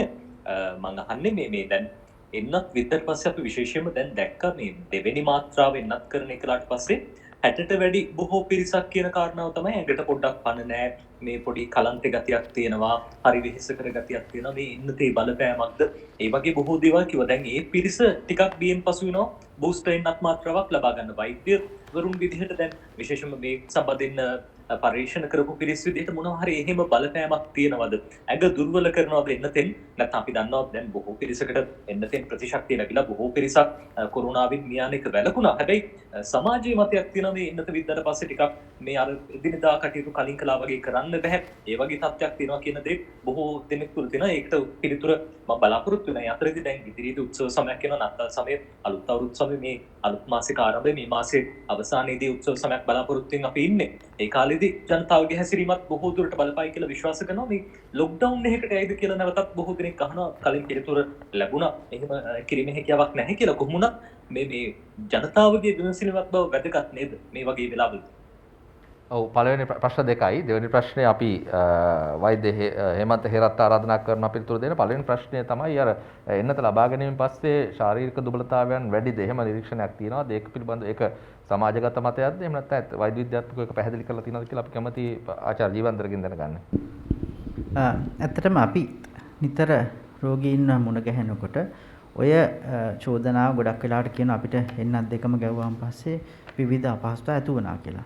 ඉතින් මෙතනදී අපි දකින දෙයක් තමයි බොහෝ විට මේ රෝගීන් තමාට එන සියලුම රෝග ලක්ෂණ මේ එන්නත නිසා ඇති වුණා කියලා ඒකට පොඩි ආරෝපණය කිරීමක් සිදු කරනවා වගේ සමහරවිට අපි දැකලා තියෙනවා. ඉතින් එතකොට මෙතෙන්ද වැදගත් වෙන්නේ එන්නත පළි මාත්‍රා හෝ දෙවෙනි මාත්‍රා ගැවුම් පස්සේ ඉමීඩියට්ලි කියන්නේ දින කිහිපයක් ඇතුළත ඔබට උණ ඇඟපත වේදනා එවැනි රෝග ලක්ෂණ එන්න පුළුවන්. ඊට අමතරව යම් යම් කලාතුරකින් එන අතුරු ආබාධ තියෙනවා. ඒ සම්බන්ධයෙන් අපි මම හිතන්නේ පහුගිය කාලේ ඒ සම්බන්ධයෙන් දැනුවත් වුණා. එතකොට ඒවා ඊට අමතරව මේක මේ හැමතිස්සෙම සීලුම දෙනාටම පොදුවේ ඇති වෙන තත්වයක් නෙමෙයි. ඉතින් මේ එන්නතක් මගින් අපේ ප්‍රතිශක්තිකරණ පද්ධතිය උත්තේජනය කළා මේ COVID-19 රෝගයට අවශ්‍ය කරන ප්‍රතිදේහ ඒ වගේම T cells ඒ කියන්නේ අපේ ප්‍රතිශක්තිය ලබා දෙන ප්‍රධානම ආයුධයක පුහුණු කිරීමක් කරනවා රෝගයට මුහුණ දෙන්නේ කොහොමද කියන ආකාරයට. ඉතින් එතකොට ඒ යටතේදී විවිධාකාර අනෙකුත් රෝග ලක්ෂණ ඇතිවීමේ හැකියාවක් නැහැ. මොකද මේක ලංකාවේ විතරක් ගන්න වැක්සින් එකකුත් නෙමෙයි. ලෝකයේ දැන් මිලියන ගාණක් ගහලා මේ එන්නත් සම්බන්ධයෙන් ඇති වෙනකන් අපිට දත්ත තියෙනවා. ඉතින් එවැනි දත්ත වලින් තහවුරු කිරීමක් සිදු කරන්නේ නැහැ. මේ කියන ආකාරයට ඉතා විශාල ලෙස අතුරු ආබාධ යම් පොඩි අතුරු ආබාධ තියෙනවා. හැබැයි ඒ අතුරු ආබාධ මේ එන්නත් කරන්නේ බැහැර වෙලා ඉන්න විශේෂයෙන්ම කාරණාවක් නෙමෙයි. මේකේ වැදගත් දේ තමයි අවුරුදු 60ට වැඩි නම් බොහෝ විට වෙනත් රෝග ආබාධත් ඔබට තියෙනවා. ඒ කියන්නේ ඔබ හැමතිස්සෙම වැටෙන්නේ high risk group එකට. ඒ නිසා ඊට වැදගත් නොපමාව මේ නව ප්‍රභේදයත් සමග ඔබගේ ප්‍රතිශක්තිකරණ පද්ධතිය හැකිතරම් ඉහළ මට්ටමක තබා ගන්න යම් අවස්ථාවකදී රටට ආවොත් ඒකට අවශ්‍ය කරන ප්‍රතිශක්තිකරණ පද්ධතිය ඔබගේ සූදානම් කර ගැනීම ඔබගේ වගකීමක්. මොකද එන්නත් ඕනතරම් තියෙනවා එන්නත් ගසා කියන්නේ එන්නත ඔබට ලබා ගැනීම ඔබගේ වගකීමක්. ඒ නිසා ඔය විවිධ මත වලින් තමන් කියන්නේ අපි කියනවා පරක්කු කරන්නේ නැතුව හැකි ඉක්මනින් ගිහිල්ලා එන්නත විශේෂම බූස්ට් එන්නත අවුරුදු 60ට වෙටනා නම් ගිහිල්ලා ලබා ගන්න ඕනේ. වෛද්‍ය හේමන්ත හේරත් අර උත්සව සමය ගැන විශේෂයෙන්ම මේ වෙනකොට මම මේ දක්වාත් කරපු මාධ්‍ය සාකච්ඡාවලදී මේ පිළිබඳව දැනුම් දීලා තියෙනවා. අපි දන්නවා මේ උත්සව සමය කියන එක අනාදිමත් කාලයක ඉඳලා අලුත් අවුරුද්ද නත්තල් සමය කියන්නේ අපිට සාප්පු සවාරි යන විනෝද යන විවේක ගන්න සාමාන්‍යයෙන් අපේ ජීවිත හා බැඳුණු කාල සීමාවක්. මේ කාල සීමාව තුළ ඒ කරන්න අපි කිරීමට බලාපොරොත්තු වෙන දේවල් මම හිතනවා මං පුද්ගලයෙක් හැටියට විශේෂයෙන් වෛද්‍යවරයෙක් හැටියට සමාජික හැටියට සමාජික කර්තව්‍යයන් හැටියට අපේ පුද්ගලයෙක්ගේ මේ සාමාන්‍ය අවශ්‍යතාවයක්. හැබැයි අපි මේ අවශ්‍යතාවයන් මේ ආකාරයට ඉෂ්ට කිරීම හරහා අපි හැම වෙලෙම බලන්න ඕනේ අපි ලබා ගන්නා දේට වඩා අපි නැති කර ගන්නා දේ අතිමහත් නම් මම හිතනවා ඒ ගැන තමයි අපේ අවධානය යොමු කරන්න වෙන්නේ. ඒ කියන්නේ අපිට පහුගිය අවුරුද්දක් ගිය අවුරුද්දෙත් අපිට මේ ප්‍රශ්නේ තිබ්බා මේ අවුරුද්දෙත් තියෙනවා අපි දන්නේ නැහැ ඉදිරි අවුරුද්දෙත් ඒක තියෙනවාද කියලා. නමුත් මේ උත්සව සමය කියන එකෙන් අපිට අත්‍යවශ්‍යම අපේ ලබාගත යුතු දෙයක් තියෙනවා නම් ඒක වෙන් කරගෙන අනවශ්‍ය ලෙස විශේෂයෙන්ම සාප්පු සවාරියෑම සංචරණ කටයුතු කලීමට අත්‍යවශ්‍යම දේවල් කරගෙන අනික් දේවල් වලින් වැළකී සිටිනවා නම් මම හිතනවා මේ අපිට දැන් හැමෝම මටත් අහන ප්‍රශ්නයක් තමයි මේ අලුත් ප්‍රභේදයත් එක්ක මේ උත්සව සමය යම් ආකාරයකට පාලනය කරගන්නේ නැද්ද කියලා. පාලනය කරගන්න මම හිතනවා වැදගත්ම දේ තමයි අපි රටක් හැටියට ජනතාවක් හැටියට පුරවැසියන් හැටියට අපි මේකට හිතට අරගෙන කටයුතු කරනවා නම් මම හිතනවා මේ අලුත් ප්‍රභේදය ගැන මට මේ වෙනකොටම අපේ මහාචාර්යතුමියත් ඒ වගේම ආචාර්ය ජීවන්දර මැතිතුමත් කිව්වා මේක අවසානයේදී මේ ඔය අනික් මොන අමුතු හැසිරීමක් තිබුණත් මේ අපි කවුරුත් භාවිතා කරන මූලික සෞඛ්‍ය පුරුදු වලට කෙලින්ම ඔරොත්තු දෙනවා නෙවෙයි ඒකට සංවේදී. ඒ නිසා අපිට ඒක අනුගමනය කරමින් මේ උත්සව සමය ගත කරන්න පුළුවන් නම් ඒ කියන්නේ දුරස්ථභාවය ආරක්ෂා කරගන්න නම් අන්තිම මොහොතේ යන්න එපා සාප්පු සවාරි පොඩි ගැසිතින ස්ථානවලට යන්න එපා හැකිපමණ කල් තබා අත්‍යවශ්‍යම බඩු බාහිර ආදී අරගෙන එතනින් ඉවත්වන්න ඒ වගේම තමා ඒ ස්ථානවලට යන හැම වෙලාවෙම ඒ මුවැස්ම නිසි ආකාරයට පැළඳ සිටින්න අතසේදීම ආදී දේවල් නිසි පරිදි කරන්න මේ සියලු දේවල් හරියට කරනවා නම් මං හිතනවා අපිට උත්සව සමයත් ඒ වගේම නත්තල් සමයේදී අපි අපේ සහෝදර ජනතාව බලාපොරොත්තු වෙන යම් ආකාරයක ආධ්‍යාත්මික යම් සැනසීමක් ඒකට අපිට ලබා ගැනීමට බලාපොරොත්තු වෙනවා නම් ඒවත් මේ සියල්ලම එක ආකාරව ලබා ගන්න පුළුවන් වෙයි අපි මේ කාල සීමාව තුළ යම් සුළුවෙන් හෝ කැපකිරීමක් කරලා අනික් පැත්තට මේකට දැඩි විනයකින් යුතුව මේ කාල සීමාව අපි ගත කළොත් අපිට ඉදිරි වර්ෂය තවත් ජයග්‍රාහී ලෙසත් ඒ වගේම සාර්ථක ලෙසත් ඉදිරියට යන්න අපිට පුළුවන් වේවි. ಭಾರತ ಮಲ್ಲವಾರච්ච ඇසෝසියේටඩ් ප්‍රෙස් ඔබේ ප්‍රශ්නයට අවස්ථාව. ಭಾರತ මගේ ප්‍රශ්නය සෞඛ්‍ය ලේකම්තුමාට මේ එතුමා සඳහන් කළා මට ඇහුණා මේ මට දැනගන්න අවශ්‍ය ලංකාවට උපමන වැක්සින් ප්‍රමාණයක් දැනට ගෙනල්ලා තිබෙනවාද ඒකේ බ්‍රේක් ඩවුන් එකක් විදිහට කියන්න පුළුවන්ද එතුමාට ඒ සම්බන්ධයෙන් ඒ සඳහා වේදන් කළ මුදල කොපමණද අපි ඉදිරියේදී කොපමණ වැක්සින් ප්‍රමාණයක් ගෙනින්න සැලසුම් කරලා තියෙනවද ඒ වැක්සින් එක මොකක්ද ඒ සඳහා කොපමණ මුදලක් වේදන් කරන්න සැලසුම් කරලා තියෙනවද දැනට මේ දක්වා අපි ගෙනල්ලා තියෙනවා වැක්සින් ඩෝසස් මිලියන 35.7ක්. ඒකෙන් දැනට අපි ඉන්ජෙක්ට් කරලා තියෙනවා ලෙඩ්ඩුන්ට 30.4ක් මිලියන 30.4ක් ඉන්ජෙක්ට් කරලා තියෙනවා. එතකොට අපේ අතේ දැනට ස්ටොක් එකක් තියෙනවා.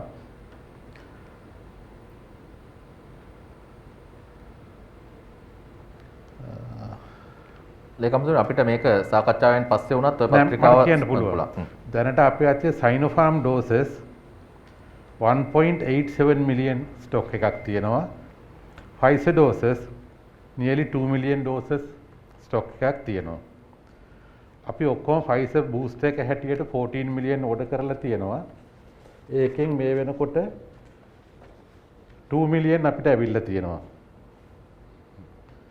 ඉතිරි ටික සතියෙන් සතිය අපි පාවිච්චි කරන විදිහට දීදී ලබා දෙන්න ඒගොල්ලෝ පොරොන්දු වෙලා තියෙනවා. ඔබ අහපු අනිත් ප්‍රශ්නේ තමයි එක එක වැක්සින් ಜಾති ගෙනාපු ඒවා. මේ වෙනකොට ලංකාවට ඩොනේෂන් සහ මිලදී ගැනීම වශයෙන් AstraZeneca Covishield vaccine එක 2.719 මිලියන් හම්බෙලා තියෙනවා. Sinopharm 26 මිලියන් අපි ගෙනල්ලා තියෙනවා. Sputnik 315,000 ගෙනල්ලා තියෙනවා. Moderna 1.5 මිලියන් අපිට හම්බ වෙලා තියෙනවා. මේකෙන් AstraZeneca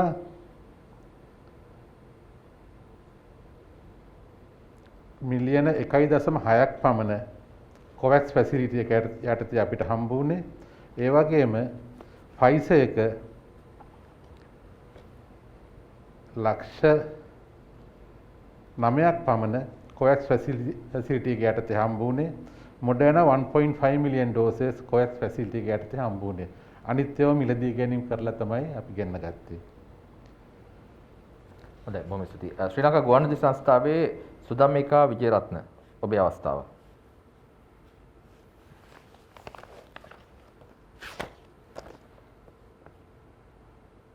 සුදම්මිකා ඔබේ ප්‍රශ්නය අහන්න.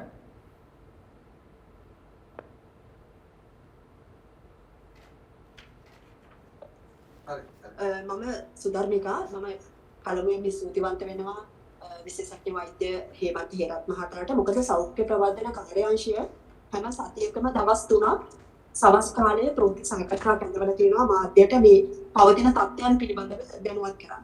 ඒක ඉතාම වැදගත්. මොකද සාමාන්‍යයෙන් රූපවාහිනී ප්‍රවෘත්ති බලනකොට රාත්‍රියට මම හිතන්නේ අපේ රටේ ජනතාවට නිශ්චිත අදහසක් එන්නේ නැහැ මේ එන්නත්කරණය හෝ ඒ සම්බන්ධයෙන් අපි ගන්න උත්සාහය හා තවත් මේ අලුත් ප්‍රභේද එනකොට රටට ඒකට අපි කොහොමද මුහුණ දෙන්නේ කියලා. ඒකින්ද මම යෝජනා කරනවා කීර්ති රත්නායක මහත්මයා ඔබතුමාට ජනාධිපති මාධ්‍ය කේන්ද්‍රය මේකට ප්‍රමුඛස්ථානය අරගෙන මේ වගේ විශේෂ සාකච්ඡා පවත්වලා ජනතාව දැනුවත් කරන්න කටයුතු කරන්න.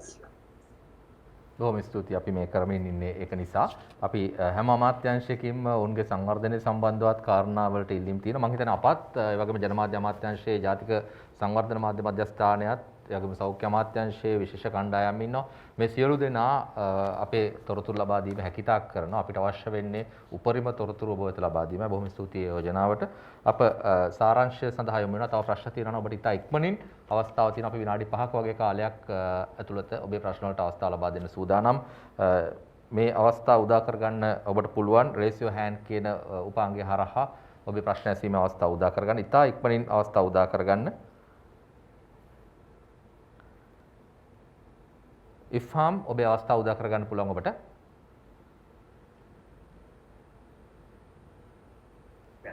First and foremost, thank you, Kingsley, for batting for the journalists. And Professor, in a nutshell, I would like to have the comments in English. Yeah, you can go ahead. You can ask. Yeah, Professor, yeah, you can have it in a nutshell in English. Especially with worried factor is Arab world is also getting these strains now. On that also, I would like summarize. Summary in English. So basically, the Omicron variant was declared as a variant of concern on the 26th of November by the WHO, very soon after its discovery from South Africa, because of particular mutations it had, which looked a little bit of a concern.